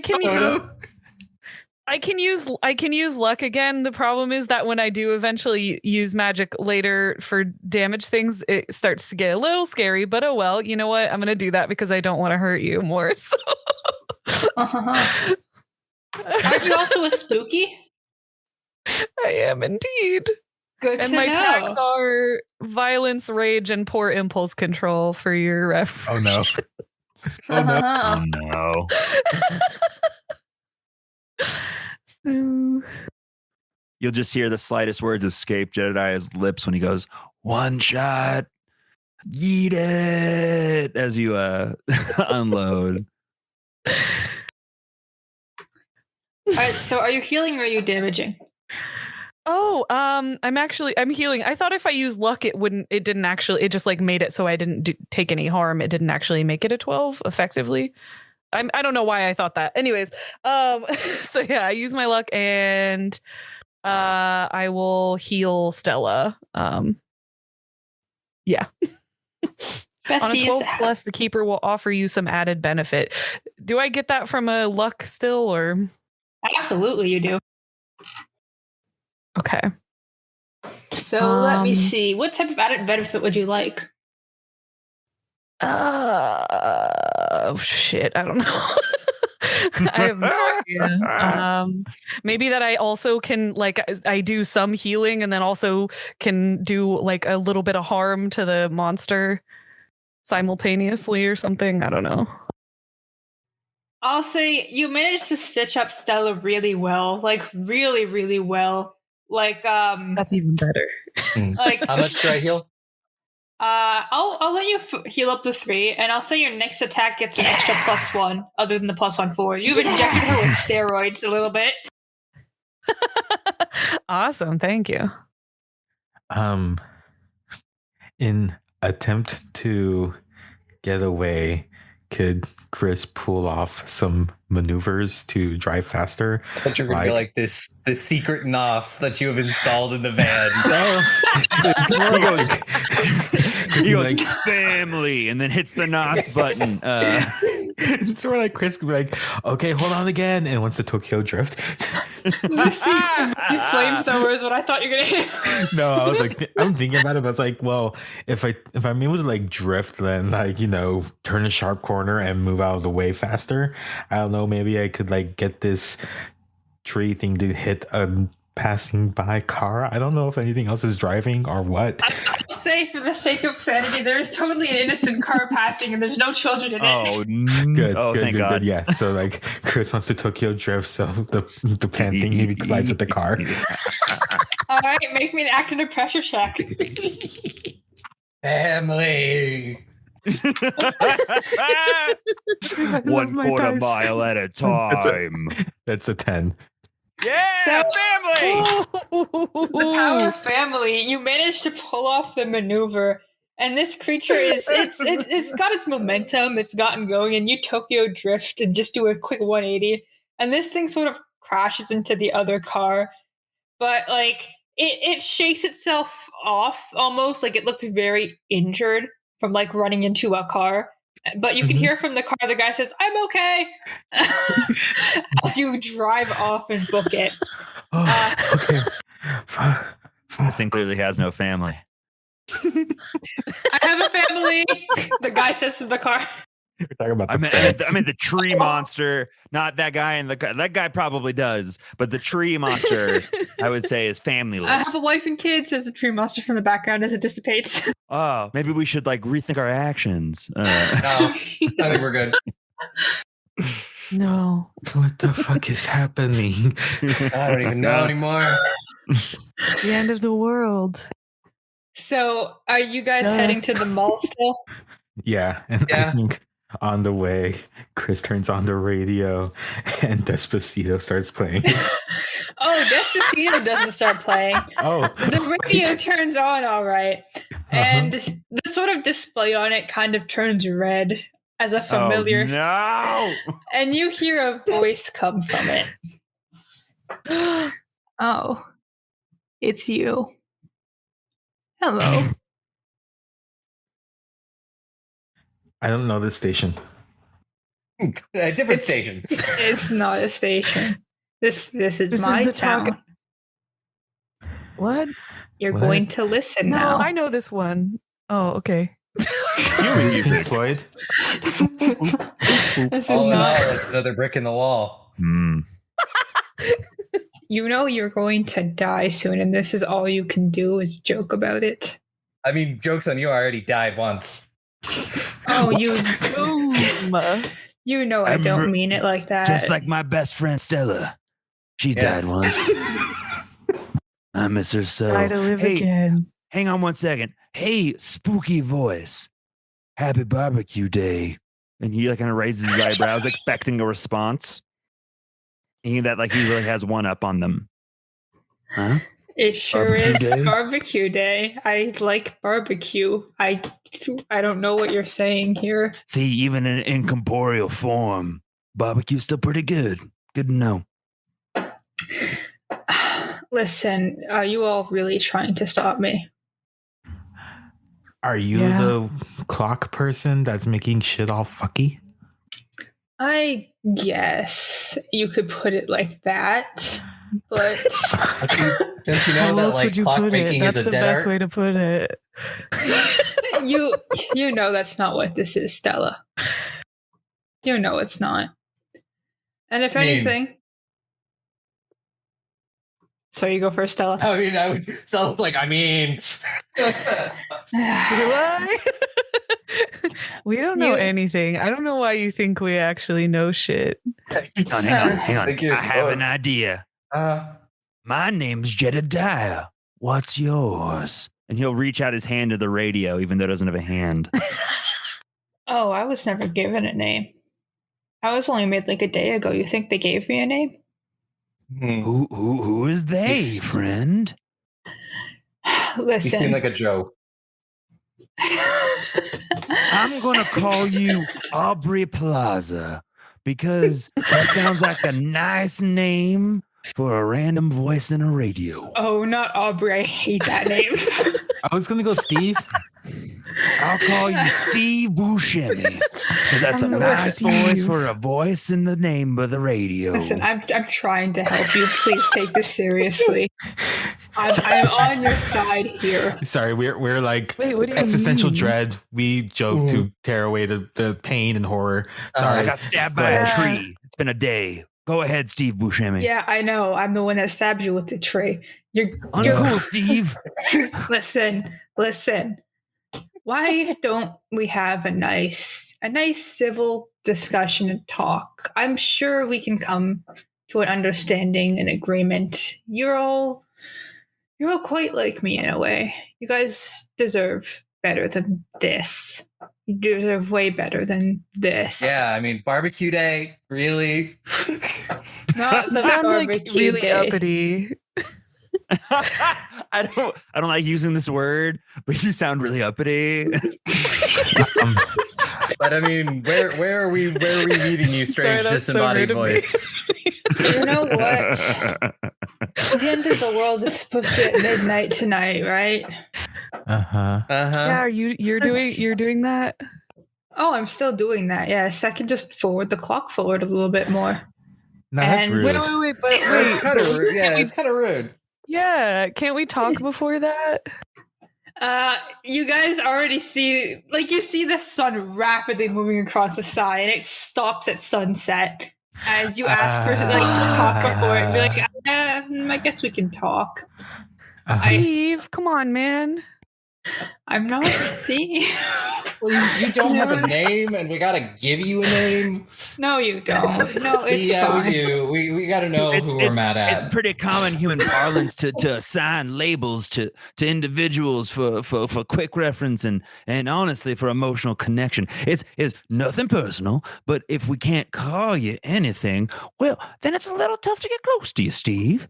You know what? Fine, sure. If calling me Steve gives you the satisfaction of whatever, sure, call me Steve. Just, you know what? Get a snack. Meet me at the mall on the roof. We can have a nice civil discussion about this. I think you'll be interested in what I have to say. Thank you, Philip. Okay. We'll see you at the mall. Thanks, Steve. Nice. I And they're didn't gonna even. they're gonna turn off the radio. You turn off the radio and it's just off. Uh-huh. I thought Jonathan was a really nice guy. No, I think let's keep it simple, Steve. Steve. Okay. Yeah, that's what I if- said. Jedediah. That's my name. I'm sorry. I get confused easy. I got stabbed by a Yeah. tree. It's been a hell of a day. Uh-huh. Did it stab you in the head? No, it stabbed me in my heart. And like you look at his shoulder, which is clearly not his heart, and you're like, okay, sure. Whatever. Sure. Okay. So Chris drives to the mall. All right. So you all drive over to the mall. Do you guys want to do any healing or magic or anything before you get there? I only Yeah, I have one was gonna harm. say so I'm doing I'll- okay. I'll was like, heal him. I mean, I better have safe than no sorry. Ah, fuck. You just should. All right. It works imperfectly. I'm still gonna Well, heal that- you, but we get a glitch. That's remember that part when I said I'm okay. You know, yeah. I'm not good at listening. A bone starts growing from his shoulder. Is it a second chainsaw? Fingers crossed. No. There is a bit of a glitch. You Let's reference my favorite video game. You get healed really well. Like our good old healer here is doing her absolute best to heal you. She puts in a bit too much magic though. And you feel your like body get strained and stressed, and you feel like any future healing, at least for the time being, won't be very effective. Sorry. I feel I think better. I did a but does great anyone job, else's though. bones hurt?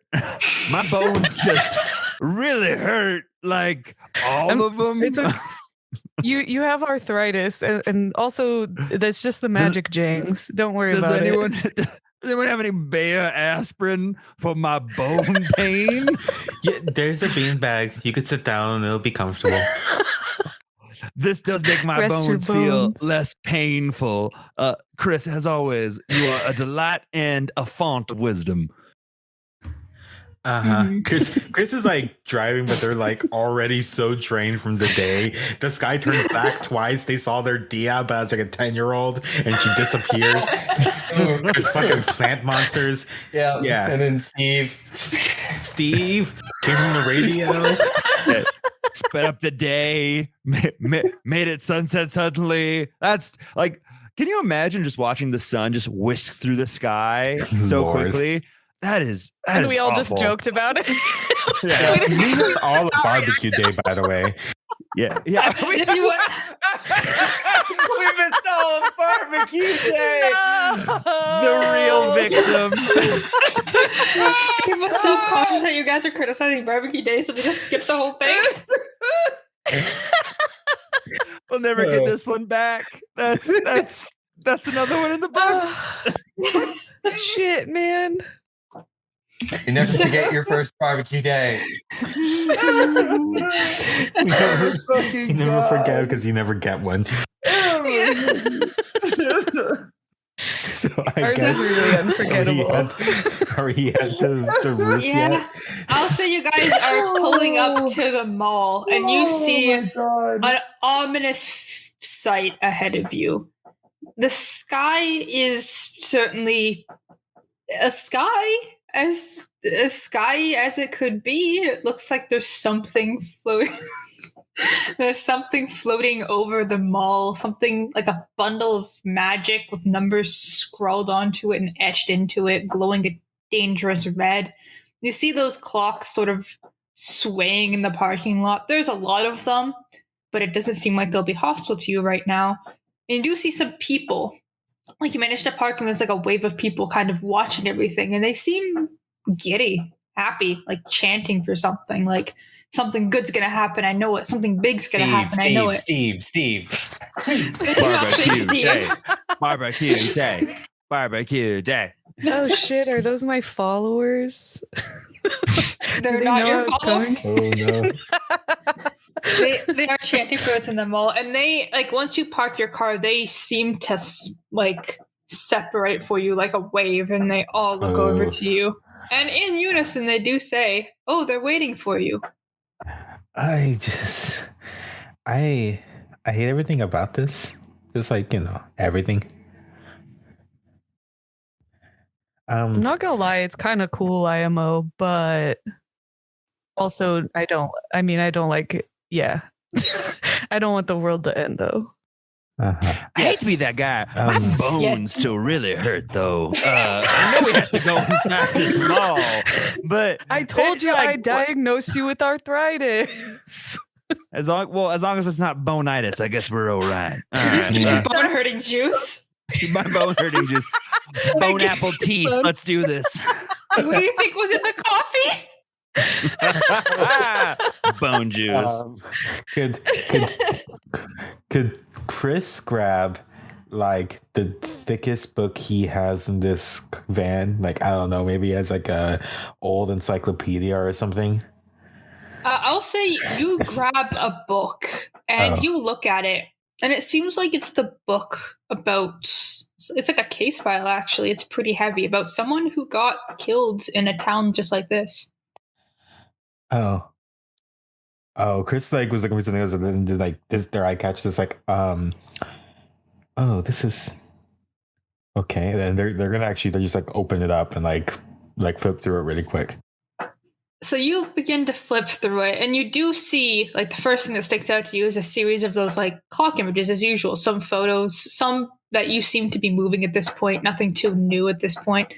But something that you do see after flipping through is the photo of what looks like a twink. Is the best way I could describe them. Like, very black, scraggly hair, like, just black iris, and they look pretty chill, actually, pretty happy. And the case file is generally like person found deceased in mall basement. Corpse could not be recovered. Magic phenomenon was assumed to have occurred recently. And like you flip through a little bit more, and it seems that around the mall, about a month or two after, there would be a congregation of this clock-like phenomenon until one day it just seemed to stop. That something. This person died, this phenomenon happened, and then there was nothing after that until, well. I see. I think Chris is like reading this and trying to, and like actually slowly connecting the dots and just gonna be like, they're gonna store that for later and not gonna actually like say anything about it. And then, yeah, I think they're gonna put the case file back down and could I still grab an encyclopedia? The case file was big and heavy. You could kill someone with it. Oh, okay. I guess Chris is just going to bring this with him then. Not only is it full of information, but you're pretty sure you could murder someone with it too. It's just more like something to eat. I don't know. Something flammable, maybe. Very eatable. Okay, so yeah, I guess Chris will just like have this, like carrying it under his shoulder. Yeah, you guys go through the parking lot, and unfortunately, this many clocks, even if they're not hostile towards you, is still going to give everyone a headache. So give me one last act under pressure check on this. As you try to keep your mind together as they're tearing it apart. 9. 10. Finally. I got an 8. Got a 5 again. Oh my god. I'm gonna burn that. I'm gonna burn my luck because I ain't. Yeah. I ain't. Nope. Hard nope. All right. No more bone hurts. Yeah. So- No, they ache more. That's why I can't act well under pressure. You're just like freaking as you move. So those of you who succeeded, you can't really feel anything. Like you feel like a headache or something like that, but nothing like actually damaging you. Those who got a mixed success, you're feeling. Sorry, Aubrey. You're feeling a little bit unsettled again. Like something is in your bones almost. Like not physically. Oh, no. Come to the party. We're the boat. No, there's no bone monsters. It feels like something Is this your revenge for what I did to Marrow? No, this is not revenge. It's metaphorical. I'm sorry.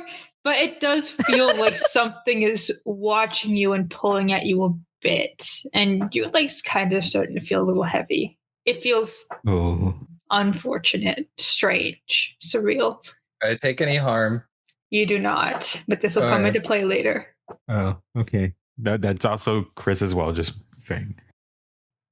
Chris, Chris got a mixed success?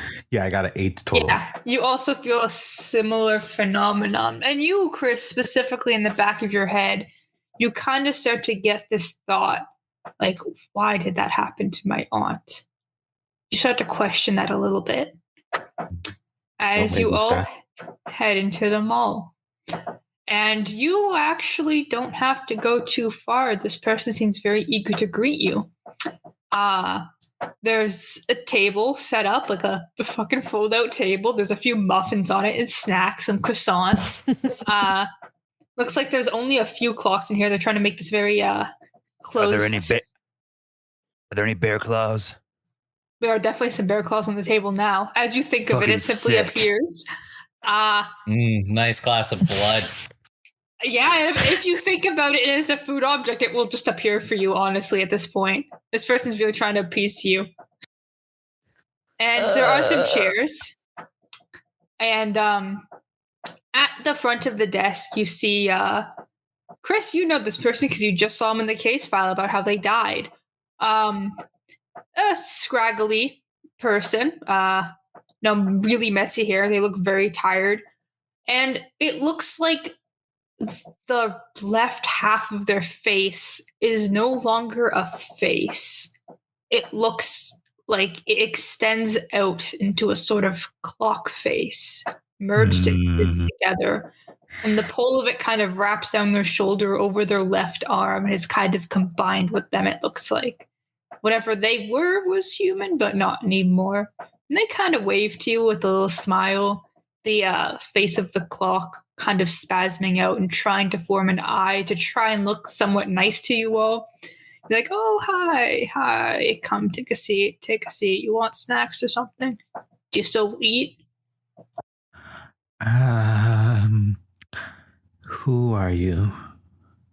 Well, you guys call me Steve. Nice to meet you, Steve. Nice to meet you too. Stella, right? Stella, right? Yes, that Yep. one. God, there's so many names. It's so hard to keep track of them all, you know? I know exactly what you mean, Philip. Yeah, Steve, okay. And Chris is actually just like, sure, I'm just gonna take this case file and just like put it on the table, open up to the part where it shows this person's dead. I'm like, so what the fuck? Oh yeah, that was unfortunate. It actually really sucked having to die and everything like that. I didn't like it one bit. I hated it actually. Very unpleasant. Have you died before? I think you've died before, Stella, but not like really died before. I mean, my heart doesn't work anymore, if that's what you're asking. Yeah, that's unfortunate. But like, you're still here. Unfortunately. You're still usable. Listen. Also, unfortunately. Well, I don't know much about death, but my father, well, he was in a bathroom. Now, it's not like a toilet to leak from its base, but a small amount of water trickled out. And though he wasn't paying much attention, well, it caused his foot to slip. And much like people are apt to do, it's not the time right now, homie. All right, that's fair. I was My going to let him father continue. died. That's where I was going. I apologize. Yeah, so did your mother, so did your niece, your nephew, your aunt, your uncle, your great-grandfather. Not your great-grandmother yet, though. That was supposed to be in 3 days from now. I believe Thank God, great-grandmother Gill is still around. not for long, she isn't.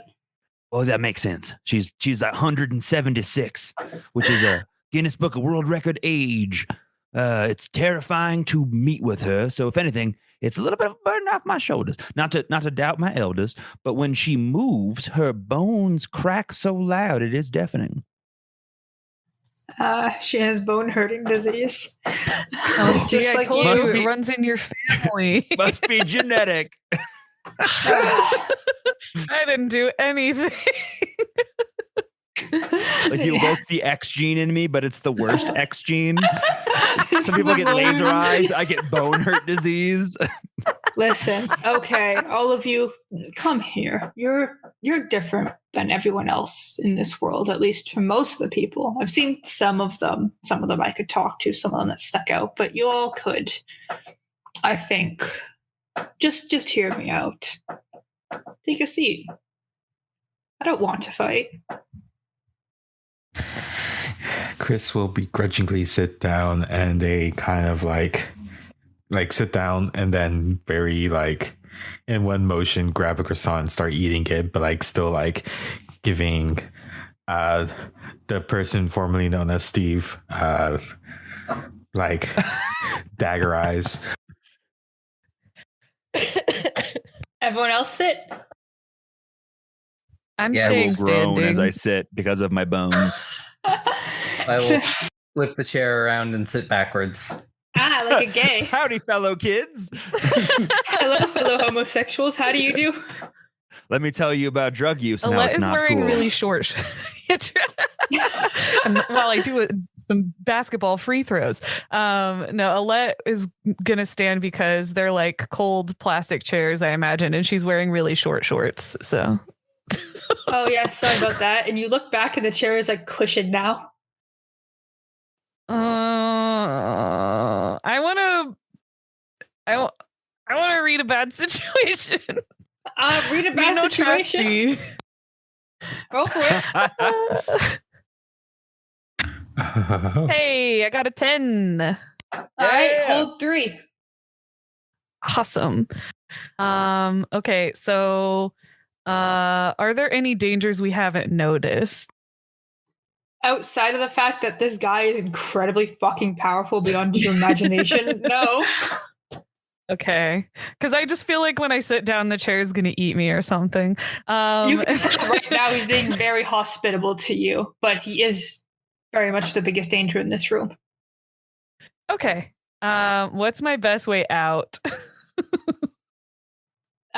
Your best ways out are either agreeing with what he's going to offer or somehow killing him or defeating him. I can't say killing, but defeating him are your best ways out of this. You're not getting out otherwise.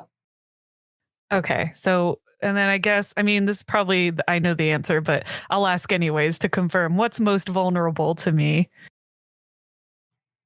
What do you mean, what's most vulnerable to me? That's a weird question. That's what the question is. It's in read about it's in read a bad situation. Like, what's I'm trying to think of like, what does that mean? Can you rephrase the question? Because I'm trying to make sense of it.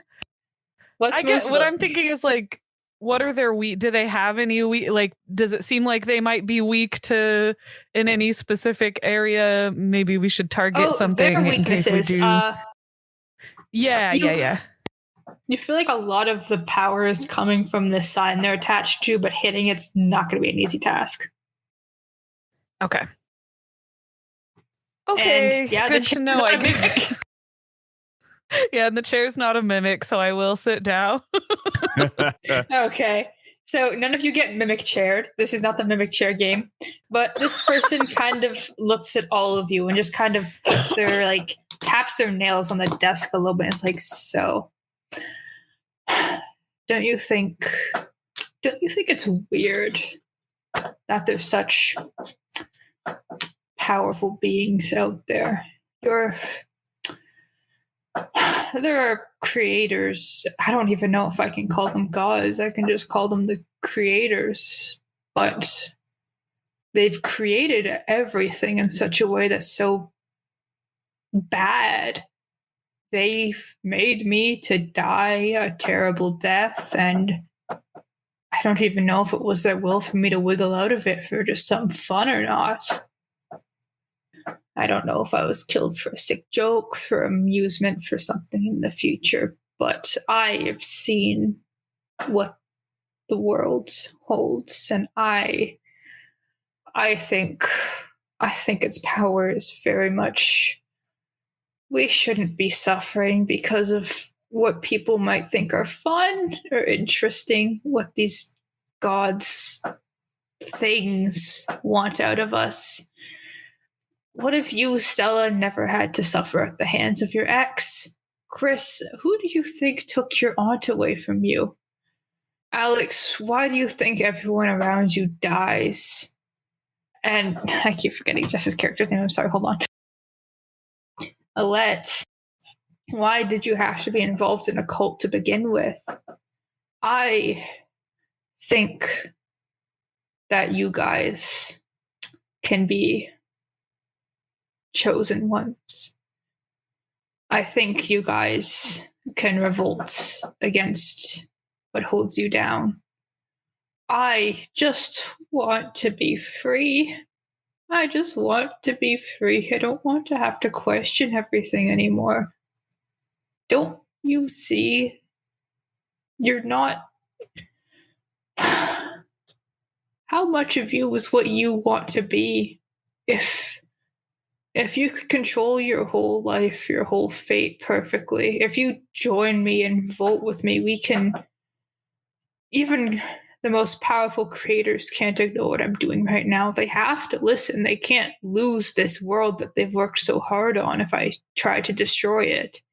And if you join me, if we can take their power, if I can do something about it of what I've seen, we can make our lives better. We can have what we want back. We can put everything piece to piece together. Don't you want that?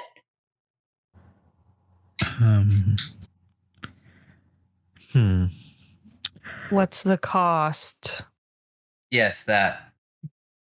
It's just the whole world, but that doesn't matter. It's not like any of it's important anyways, and I really don't think it'll be allowed to be destroyed. We just need to. I think there's the big flaw in the plan of we all do live in the world, so if it gets destroyed. Oh, but it won't. I don't think that it can be destroyed. I don't think that our creators will let it be destroyed. They need it. They want it. And if we can don't know that for sure. They have to. What else are they going to have?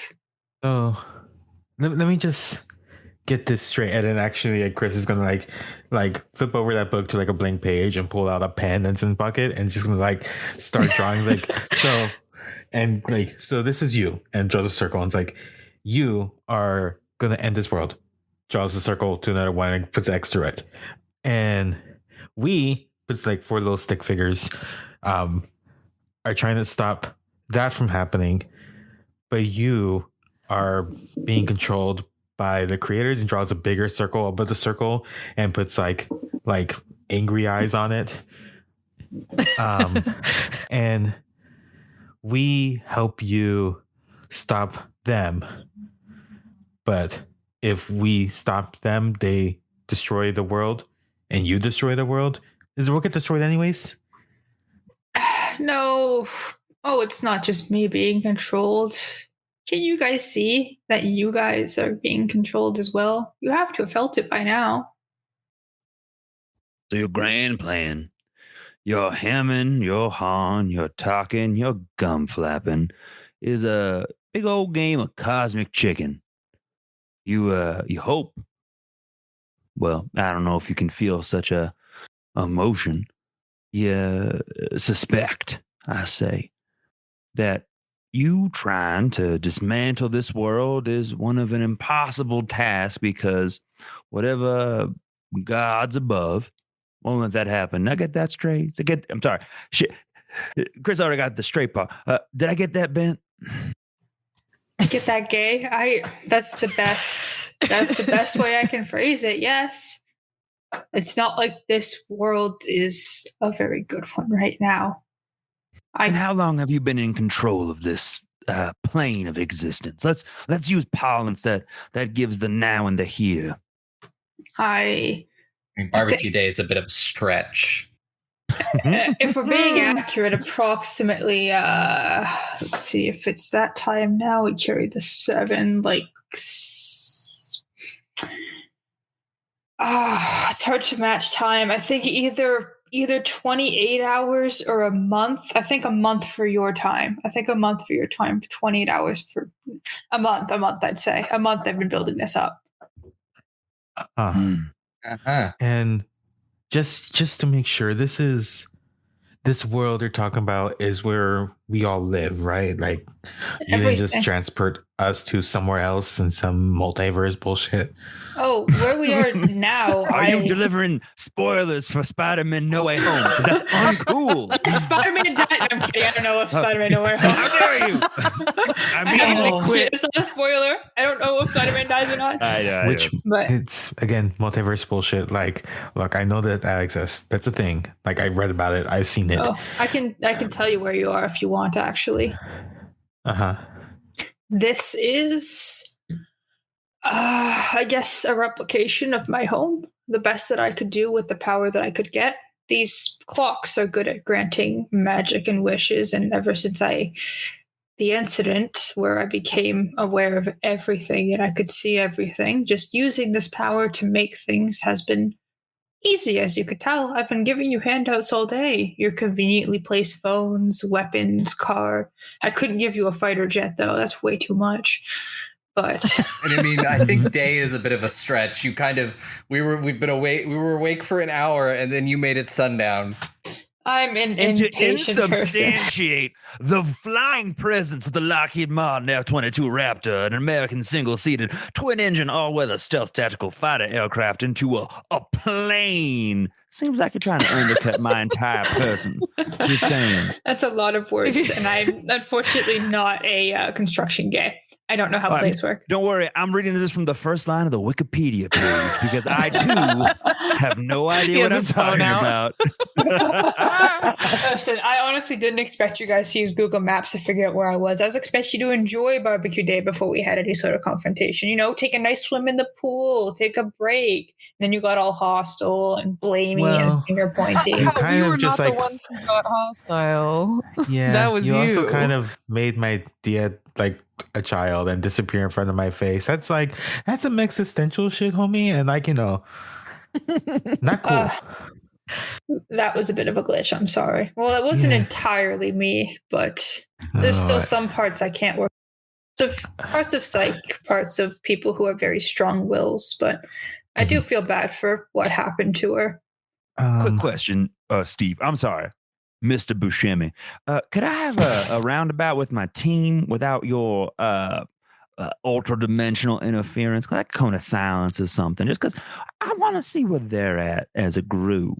Is that all right? I can try to not listen in, but unfortunately, I quite literally hear everything in this world, so I'll cover my ears. That sounds maddening. I would recommend the smooth sounds of Marvin Gaye just to help mask some of the background nonsense while we just have a little bit of a meet and greet, little circle up, little team bond into action over here. Have fun, and if you try to plot to murder me, I will kill you without hesitation. Yeah. Mr. Steve, first time we've heard that. Penelope, Juniper Buscemi, we never do such a thing. All right. And Chris, if you do want to know what happened to your aunt, I consider it a knowledge bartering chip. We'll get back to this.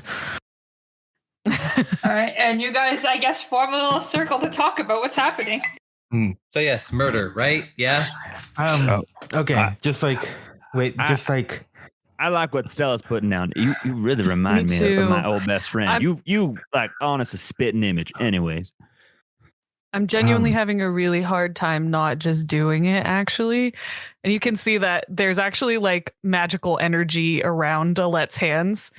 And she looks unsteady on her feet because I've used 2 luck already. So my impulse control is not good. I think Chris is just going to be like, well, okay. So there's a whole thing. Yes, we just take this person down. All that, assuming like, you know, we all survive and it's all good. Then like what? We're stuck in this simulation. Because they just said like it's this recreation. This is some kind of simulation. One would think that they're the ones running the simulation and in control. If they are no longer in control of their own faculties, how can they be in control of the simulation? Okay, but then like these creators are talking about like what's gonna stop them from I think it's a little too early in the day to get into religion. I don't fucking I don't know this. I don't think we're talking about Joseph Christoph or some shit. We're talking about like I don't fucking know, multiversal beings made of stardust and fucking energy. They're next on the list. Words I just said. So we help them take down that, and then I don't know. And then I don't know, make them like, because honestly, it sounds like they want to kill like most everybody in the world, which, you know, I don't like a lot of people, but I would prefer that not to happen. Yeah. I think y'all being a little scattershot, just like the accent that I keep applying to this character. And I have an idea. And if you'll allow me, I believe I can take my questions, my parlay, as it were, to this fine indistinct being, and I think I may be able to tip the tables in our favor. Bargain. Yeah. No. Yeah. Let's bargain first, fight later. Yeah. Yeah, I think that's good. If it idea. goes bad, pull out weapons. We go. Yeah. But you know, I would actually, and I hate to be this person because I don't want to start a scribe and rolls people. But let's all pull out our weapons now, because though I'm a cheeky devil, Always and out. I can be quite, I don't know, persuasive. It's just better safe than sorry. Okay, let's yeah, let's talk first. I think. I think. I'm just imagining us all standing here going, I think we try to bargain with them first. Because say we bargain with them to take down that in exchange for not actually destroying it, because it destroyed the creators, there's no reason to destroy the world, right? Right. sure. But I'm gonna look at all of us. Dude, can we kill a god? Probably. We could probably kill Steve over there, but I don't know. I don't know about Ghostbusters did it, so maybe we shouldn't be so poo-pooing of the idea. Yeah. Mira, I've definitely said many times I'll fight God in a Denny's parking lot, and I'll stand to that word. Yeah, on the corner of sounds 23rd like you're really gonna have your Aspen chance. at Denny's. Meet me there. I think This fight in the parking lot. I think we turn around and Steve is actually like 100% just been listening the whole time. Steve's just kind of sitting there eating a croissant. Like, they're trying to be respectful of your personal space, but they can totally hear everything you're saying, unfortunately. Yeah, I don't think They we're are whispering either. unconcerned. Yeah, they're No, trying. we're so loud. See, this is why we should. That's first off, you're missing out not listening to that Marvin Gaye album. Honestly, it will change your life. But let me just go over there and talk to him real quick. And at the very least, most of you have said at this point you want to kill him. I have yet to say such a devious plot, and maybe he'll listen to me because no doubt he heard us. I also heard that, but continue. What? That's fair. You're such a little whippoorwill. Honestly, we're kind of wasting time. I feel he's probably going to make our heads explode in no time flat. Well,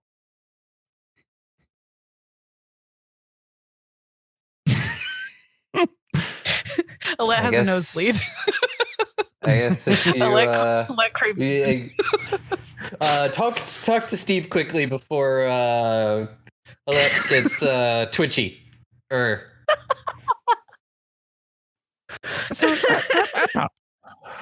Oh, great. And he'll like wave you all off as he walks away, smiling. Oh, great. Steve, Juniper, Penelope, Buscemi.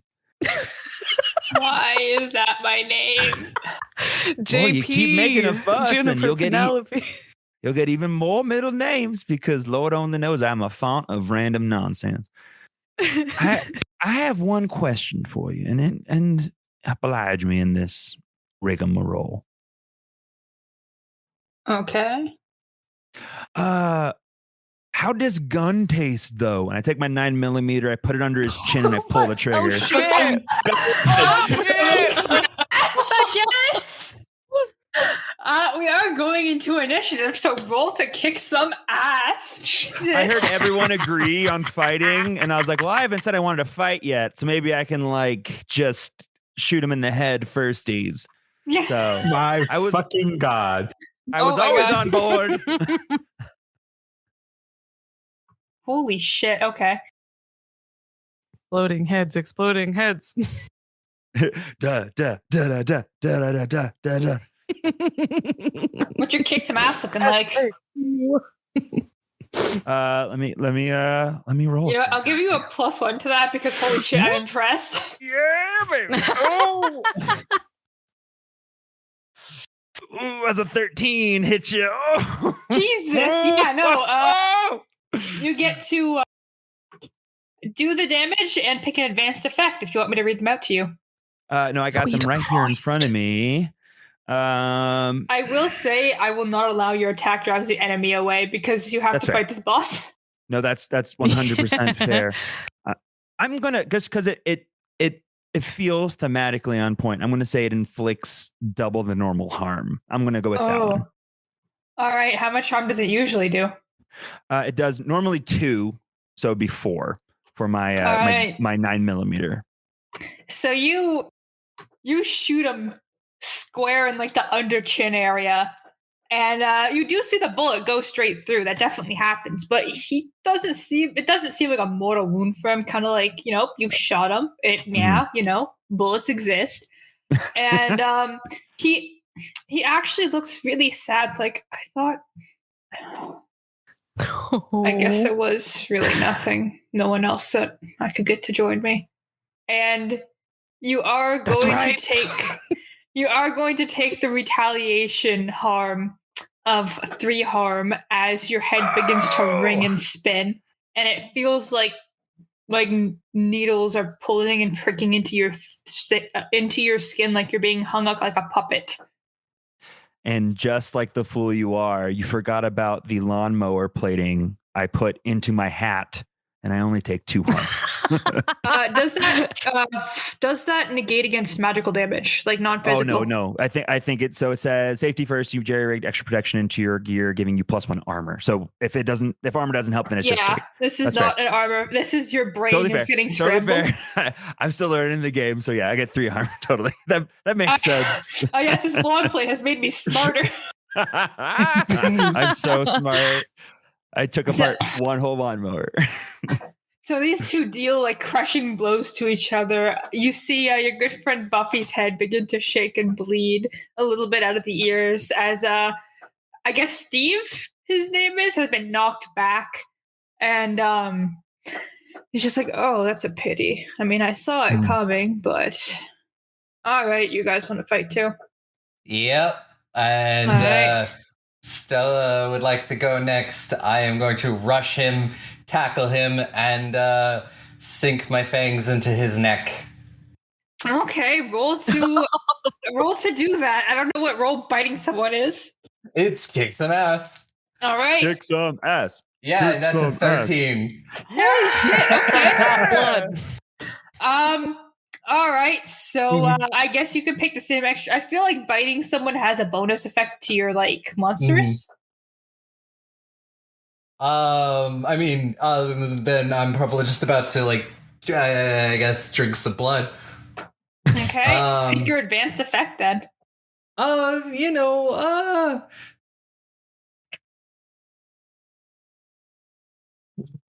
gonna suffer no harm.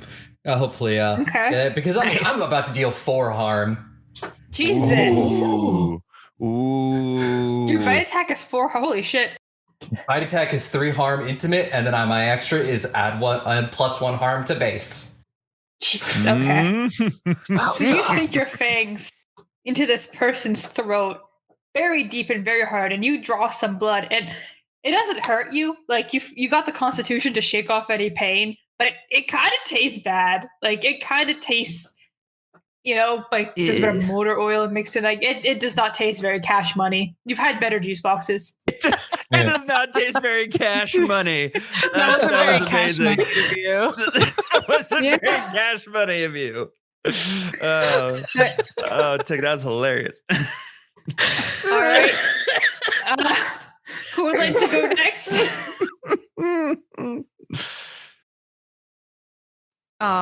Well, I'll go because Alette is having a hard time holding back anyways.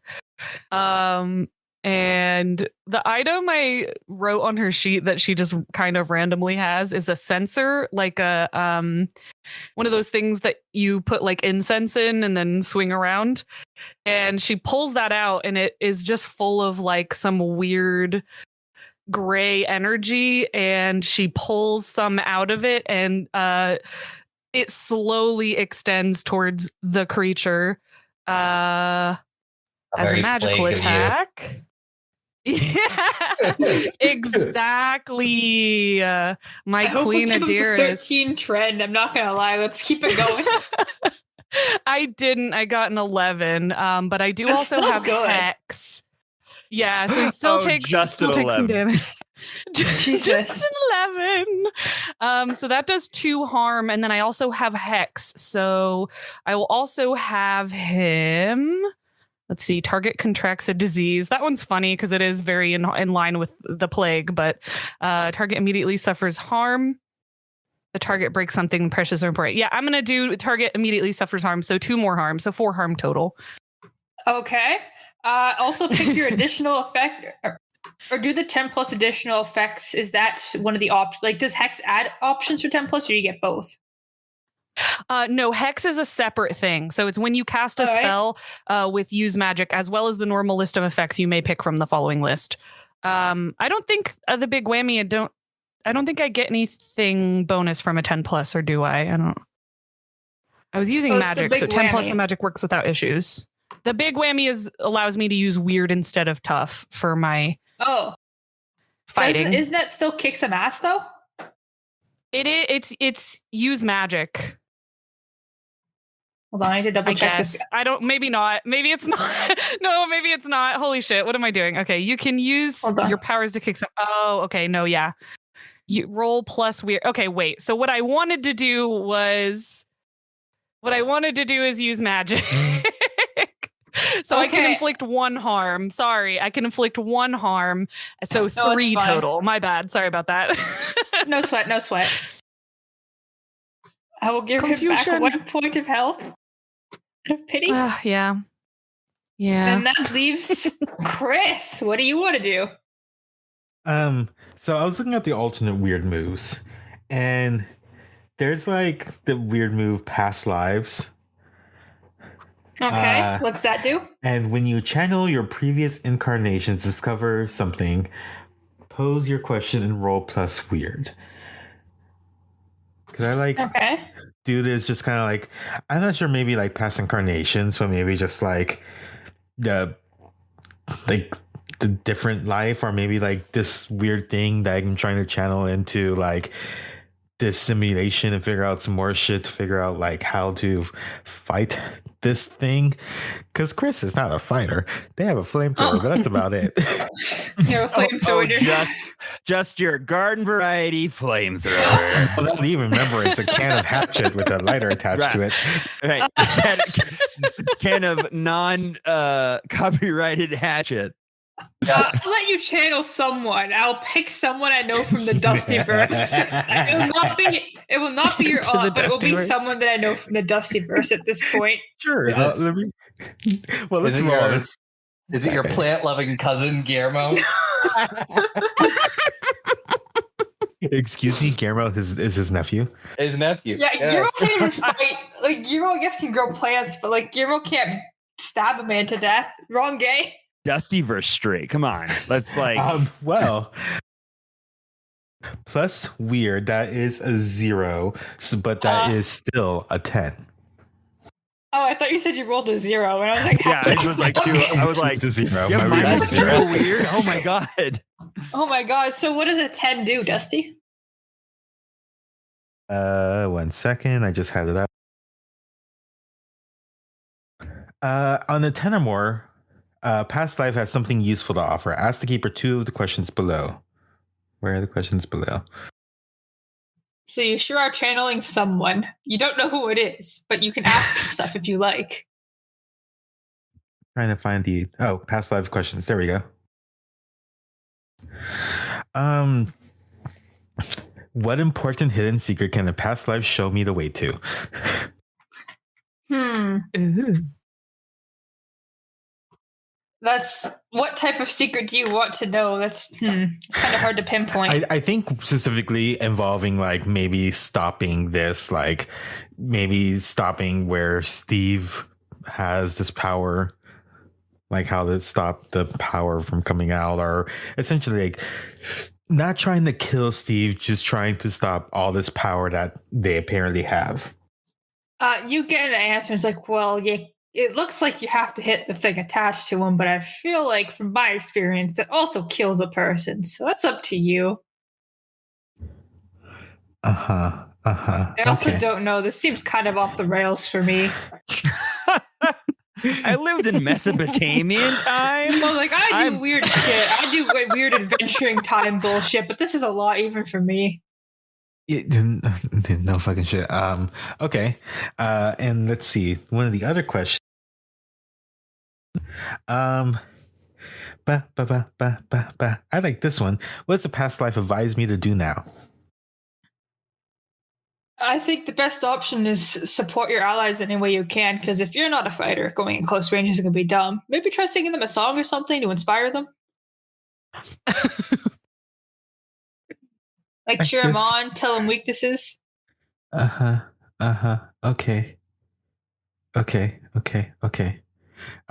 Cool. Chris just be like, fuck. And it's like, could I do anything else for his turn? That's like essentially my move for the turn. You can convey any information that you've learned to the group, or you can I'll say you can convey information you learned to the group. The thing attached to him is just like, Ayo, hit that weird shit attached to Steve. I think that's like, that's where it's all the power and shit. Well, yeah, no shit it is, says Steve. You know what? You bring me to your house and you treat me like shit. Like you guys shot me, and you better be. He shot you. I'm just he shot vibe. I was about to give you lore about your missing family, but I see how I'm being fucking treated in this house. Look, wait. No, look, Mira. Like, just Jedediah doesn't always make good decisions. Yeah, and neither. Yeah, I hope that you guys can deal with the. One sec. Consequences of our own actions. Yep. I was gonna say another act under pressure roll, but why don't you all make me an act under pressure roll? As his face begins to light up, and you begin to feel pain in your heads. That's another 9 for me. I got a 7 this time. Hey, good old fashioned mixed roll. I really chose mixed. the very right move for this. That is an 8. Okay, and I Jess, also got an 8. An 8 as well. All mixed successes. You all will take 2 harm, unfortunately.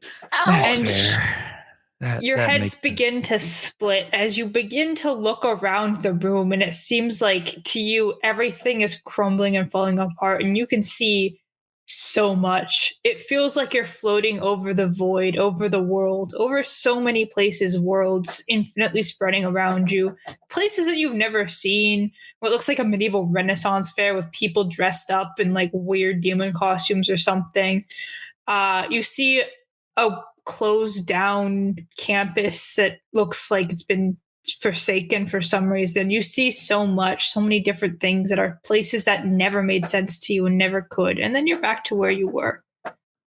You've seen a glimpse. Yeah, dying. Oh, fuck. That's his attack. Y'all are up. I just look at him and I narrow my eyes. I look at the thing that's attached to and I go, "Hey, you ever seen links of metal forged together?" Steve? I have not, but I feel like you're going to punch me in the clock. Well,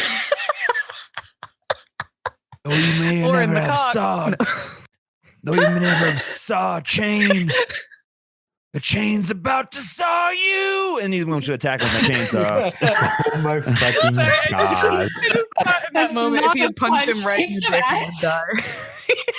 Oh my god. All right, roll to kick some ass. Not great. That's a 8. Okay. So Chainsaw. I will allow you to know the fact that without a 10 plus or an advanced, you don't get to reduce the damage you'll take. And I don't remember how much health you're at. You're Oh, just I gonna only have to have 2 start health burning left. through. You're just gonna have to start burning through your luck. Sounds Oh, good. dear. I'm lucky as all get out now. Not only did I roll that Like- 12 out of nowhere. Yeah. Oh, snap. Oh, snap. The consequences of your failures will get more dire. I just remembered that you have like 2 HP left and his damage is like 3. And I'm like, oh God, are you going to die? Yeah, no, I was going to. Buffy the but Slade. I have 7 luck. I burned, and I'm through 3 now. So I rolled a 12. Okay. And- So, yep, take your advanced. I'm going to that pun was so amazing and so well heard that it emboldened everybody around me, and all hunters involved in this fight get a +1 forward. You're all like, nice chainsaw pun, and you all feel a little bit more like ready to rumble. And A reminder That's accurate. that is not the option that makes sure you don't take damage. So you will take damage from this. Is that okay yeah, I with know. you? Absolutely, it is. Okay. So Oh, no. It's going to be even more emboldening because of my death. oh. No. Fucking God. We need to. So Do you? you die when all your health in this game goes away, Can right? I use more luck to completely Oh. to avoid all harm from injury if I still have Yeah, luck? you can. It's essentially as anytime your harm track is full and you would take damage, you mark off a luck. Perfect. So you yeah, use 2 luck to avoid your untimely demise to a but self-proclaimed also god. you also great punnage. So luck. Oh my god. Yeah, you managed to slice them. How much damage does that do again? 3. It is 3 harm, and it is hand, messy, unreliable, loud, and heavy. Well, you kind of slash him across the face or the clock face, and you see like it makes a strong dent in it, and you see like magical red wisps start to flow out, and he's just like, ow, ow, stop. Why are you even attacking me? And he does try to hit you back, but you're emblazoned by a ridiculous amount of luck that I guess another god has bestowed upon you. Yeah, it's maybe you're not familiar with the lesser Mesopotamian gods. It's one of those because the guy playing this character also doesn't know those gods off the top of his head. Gilgamesh and the Sky Bison. Let's go with that. Alex needs to do his Bison. fucking research. Anyways, continue. Someone doesn't fucking know Mesopotamian history. How dare you?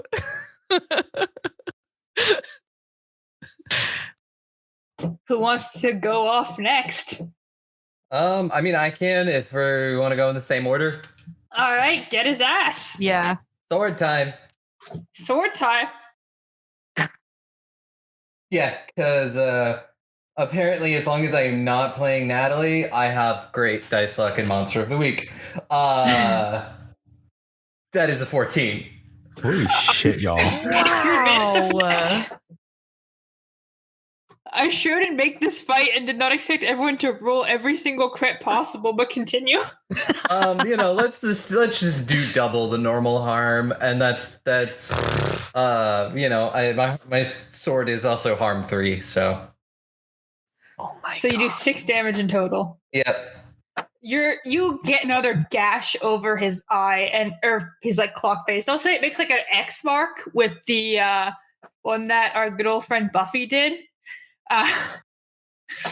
And more magic begins to seep out, but unfortunately, as you get close, some of this magic sort of starts ringing in your head, and you do take the 3 harm, the 3 good That's old mental fine. harm. You feel like your brain is pouring out of your ears. It's not actually, but it feels like it. I am unstable, but that's fine. Yeah, What does that's that fine. mean? Because I'm unstable twosies. It's just you'll start like taking more damage unless you get healed. Oh, You neat. take intermittent damage every time I say so, which is usually every like scene change or important plot point. Cool. Don't worry too hard about I it. can only heal one person at a time. I mean, Jax I have a move to heal myself, so you might as well heal Jet. Okay. Oh, don't worry, my chainsaw can help, and I'll use the searing hot pain of my chainsaw to cauterize my wound. Lord. I'm just kidding. I can't do that. You'll die. That's not a rule. I'll just kill myself.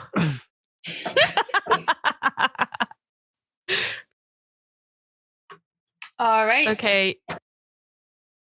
Yeah, I am gonna heal Jed. With more of that great energy. I rolled a 10, so it's successful. No downfall. But what about my no bones downside from before? Oh shit. Yeah. Oh how much does that heal normally? It only heals 1. I'll give it to you out of pity. Basically, magic was supposed to be half as effective, and I can't do half of a heal, so I'll just round it up because I'm nice. You are a kind and generous GM. That is for certain. Thank you, my regent. Thank you. I do my best. So you give him 1 health back. He's now at 1 more hitty point. I'll cough up some blood and be like, my bones don't hurt anymore. You could make me take a hurt to even that out, because I feel bad that I fucked up and I didn't get any consequences. It's fine. Don't worry. The consequences are you're fighting this guy. Chris, it's your turn. That's good. Chris is stuck between trying to just talk this out and also seeing all the people around them getting just fucked up. I think just like, okay, like I was gonna try to talk, but also like, I don't know, I guess it's just not a good time. And Chris is just gonna take out this like flamethrower and just like, I think what they want to do is light the lighter and start doing it so it makes like a very loud sound. And Chris is actually just gonna like run up to this motherfucker and just like put it into Steve's face. All right, roll the kicks ass. Thankfully, I have +1 tough. And with that +1 forward from the puns, that is a 10. Nice. Plus you get a bonus forward. Plus that was pun bad. forward. I hate all of you, but you're right. So I want to force them where I want them. Where do you want them? Away. I think essentially like kind of with the flamethrower pushing them forward, and I don't know, like we're still like on the first floor.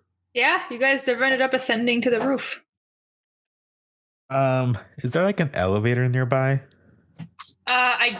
We're in the mall. I'm just trying to think. Oh, sure, I'll allow it. Yeah, I want to start like moving the flamethrower, moving them towards the elevator.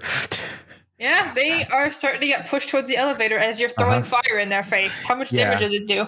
3 harm, close fire, heavy volatile. It looks like they have taken a good amount of damage, especially to their clock. Like you see magical leaking out of it at a alarming rate, and the screen's starting to flicker. But you are the one in close range pushing them, so they are going to direct their focus to you, unfortunately. And they sound so heartbroken as they speak. I just wanted to help you all, and you're not going to get her back. You're never going to get her back, and you know that, don't you? I never asked for your help. And Savas gay, I don't need it. Savas gay, I don't. Well, if you're going to stay in my way, then there's no point in keeping you around. And he will also reach out and try to grab you and make an act under pressure check for me. Ooh. Am I taking the harm baggage? Because that's normally how it works, or no?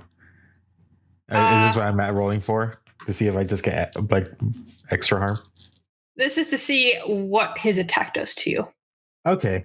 See if you can avoid it or if you're going to get fucked over. I'm not going to use a luck.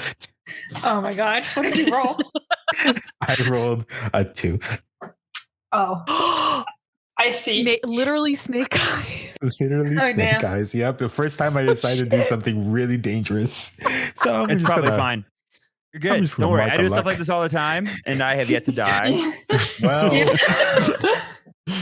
So you managed to avoid whatever was going to happen to you. And like they seem to have like grabbed you, and like magic was sort of creeping over your arm, and you see almost like plant life start to grow, but it begins to dissipate as they just can't form the magic to do what they were trying to do. And they kind of just lower their arm like, I'm sorry. I'm sorry that you're going to have to live like this. And that is their turn. Alex, you're up. by the way, I just want to say that this smells like just like the worst axe smell, but add like burning to it. Oh my god, I hate that. Can I do an interrupt turn and enchant his weapon? Yeah, I really that want would- to.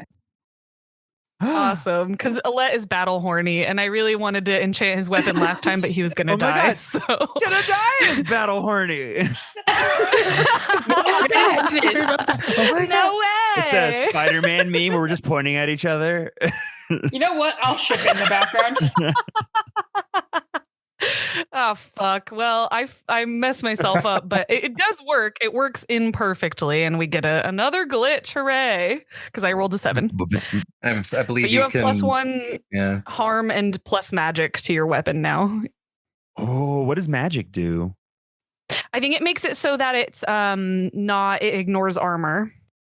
That just like bypasses DR ostensibly. Cool. Yeah, well, that's I believe good.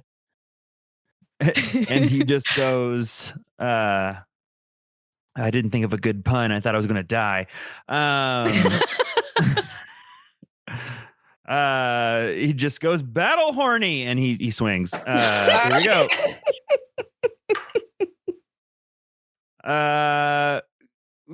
Good, not great. 9. 9, so that does hit. You will inflict harm on each other. Okay. I don't know how much health you have, but I hope it's over 3. It's not. So I'll use. I have a huge luck. I have a luck pool of 7. I don't know if that's normal. Yeah, it's normal. You're gonna burn through all of your luck with this. You can use it to take no harm if you'd like. Oh, absolutely. I'm doing that. I know Okay. I'll explode eventually, but like I'm not playing this like the safest way. So I'm actually I going to can use 2 tell. luck points just for fun. So I'm going to use 2 luck points. 1 to roll 12 to do double Okay. damage with my increased harm, to do 8 damage in total, and then 1 to negate any incoming harm from you. And I'll just like I'll luck away. You know, I'll just we'll see what does that mean happens. you have 1 luck? So yeah, Oh, I'm going to do double Christ. damage, 8 total, What and the then fuck? negate any incoming harm. So, speaking of that, how do you want to do this? So I have my chainsaw back. Alette reaches forward and goes like, "Fucking murder him!" And I go, "Gonna!" And I just uppercut with the chainsaw, and I cut off all portions of his head and face that are a clock, just like in one clean sweep, and call it a day. So you do this, and it sort of clatters to the floor, like frizzing out and like sparking. And the person also, your wonderful Steve, like falls to his knees, kind of frizzing and sparking as a person, sort of glitching, and he just kind of grabs the half of him that you took off, and he's shaking. It seems like he's coming undone, and you hear him growling, gutturally speaking, like, "This isn't it. I am not going to let you puppets, you pawns, do this. You think that you're going to control me forever? Alex, Aubrey, Dusty, Jess, I will kill you, What? and I will take your power for myself. You can't control this world forever, and I'll make sure of it." And he turns to dust. This reminds Who me the of fuck are my those people? friend. Yeah, I don't know who those people are. Who the fuck is You have no idea that? who that is. Dustin? That sounds like a fucking nerd.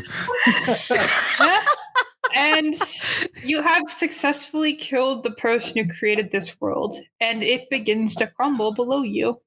as the world turns black and then turns back to a city that you remember as all of your memories start to come back. This is where you entered a rift that was spreading, a rift that was said that if it wasn't stopped would end the world. And you all just kind of land on like a little patch of grass in a park, safely and softly. And someone rushes over to you who you recognize as Willow. She's like, oh my God, you guys are alive. You guys are okay. What the fuck happened? Well, I can tell you one thing. Certainly wasn't a Buffy the Vampire Slayer LARPing occasion. No, Don't tell us you feel left out. It was some fucking wild shit, dude. Yeah. We went to the mall. I'm just gonna lay down here for a minute. Someone pour blood into my mouth. Yeah. Oh shit! Is the sun out? You're in the shade of a tree. You land. Oh, good. You landed fine. But you all basically you see Willow calling for an ambulance, and you're all taken to a medical facility. You remember that you work for a sort of organization that deals with supernatural phenomenons, as you know now, and you are getting a very nice 2-week paid vacation after this bullshit to And kind of therapy. recover. Hopefully. Therapy is covered in the group, you know. In the back of the ambulance, as we're being transported, I'm getting covered from all my clock burns or whatever. And as Willow's sitting there, I light up a cigarillo and I go, Willow, it's time I tell you about my friend Steve and how he died. It comes full circle. And that's where we'll end it, actually.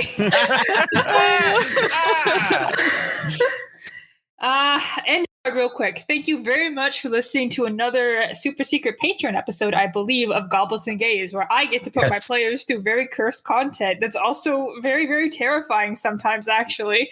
If you like what we do here, feel free to follow us on Twitter, join our Discord to talk to us about all the episodes. And if you listen to this, please validate me because I crave that. We'd like to go through the list of everyone again, just so they can plug their own podcast, starting with you, Alex. Again, I'm Alex. He, him. I play as the GM over on the Four Corners Games podcast. You like Pathfinder 1E with all the rules available. That's what we do. I've we been run around on that show. Yeah. We played 2E. Literally, Aubrey played the GM on my behalf as the rules lawyer because it was just, hey, is this the right rule? Which was wonderful of her. But we're playing Wrath of the Righteous. Come join us. It's a great time. Fantastic. I don't know if Aubrey plug your other podcast, I guess. I mean, I think Dusty's about to do it in 30 seconds. I'll skip it, Aubrey, then. Dusty, go for it. Hi, I'm Dusty. I use he, they pronouns. You can find me on Twitter. I'm personally at Dusty Hill, also the person behind the Well Season Stories Twitter account. And you can find me on the main cast with, oh my God, Aubrey. Bring Your Own Mech, a very incredibly queer Lancer podcast. That's just a fucking wild ride. Yeah, I wonder if I've gotten married yet. Yeah. We'll find out this, by the time this is air, we'll know some more juicy lore. Yeah. You can also find me guesting a lot on Goblins and Gays, like here and there and all the other stuff. Yeah. Where you can hear some of my other characters that we mentioned in this episode. Yeah, and more likely than not, the Joanna one shot is out by now. Yes. So go listen to that. Yeah, we don't know what happens, but it's gonna be great. Yeah.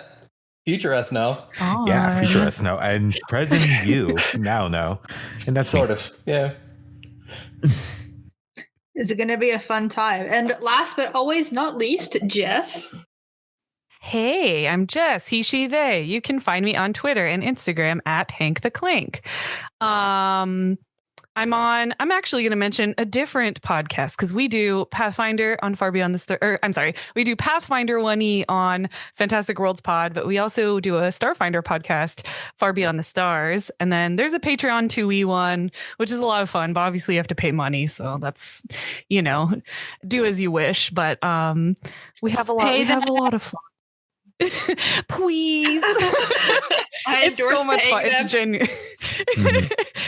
It's about circus weirdos, and it's incredible. But Far Beyond the Stars, if you want a free Starfinder adventure that we are having an absolute blast in, and I play a 300-year-old pink android cat girl named Ballad Serenade. So I would die for them. it's a good time. I love It's them. a good time.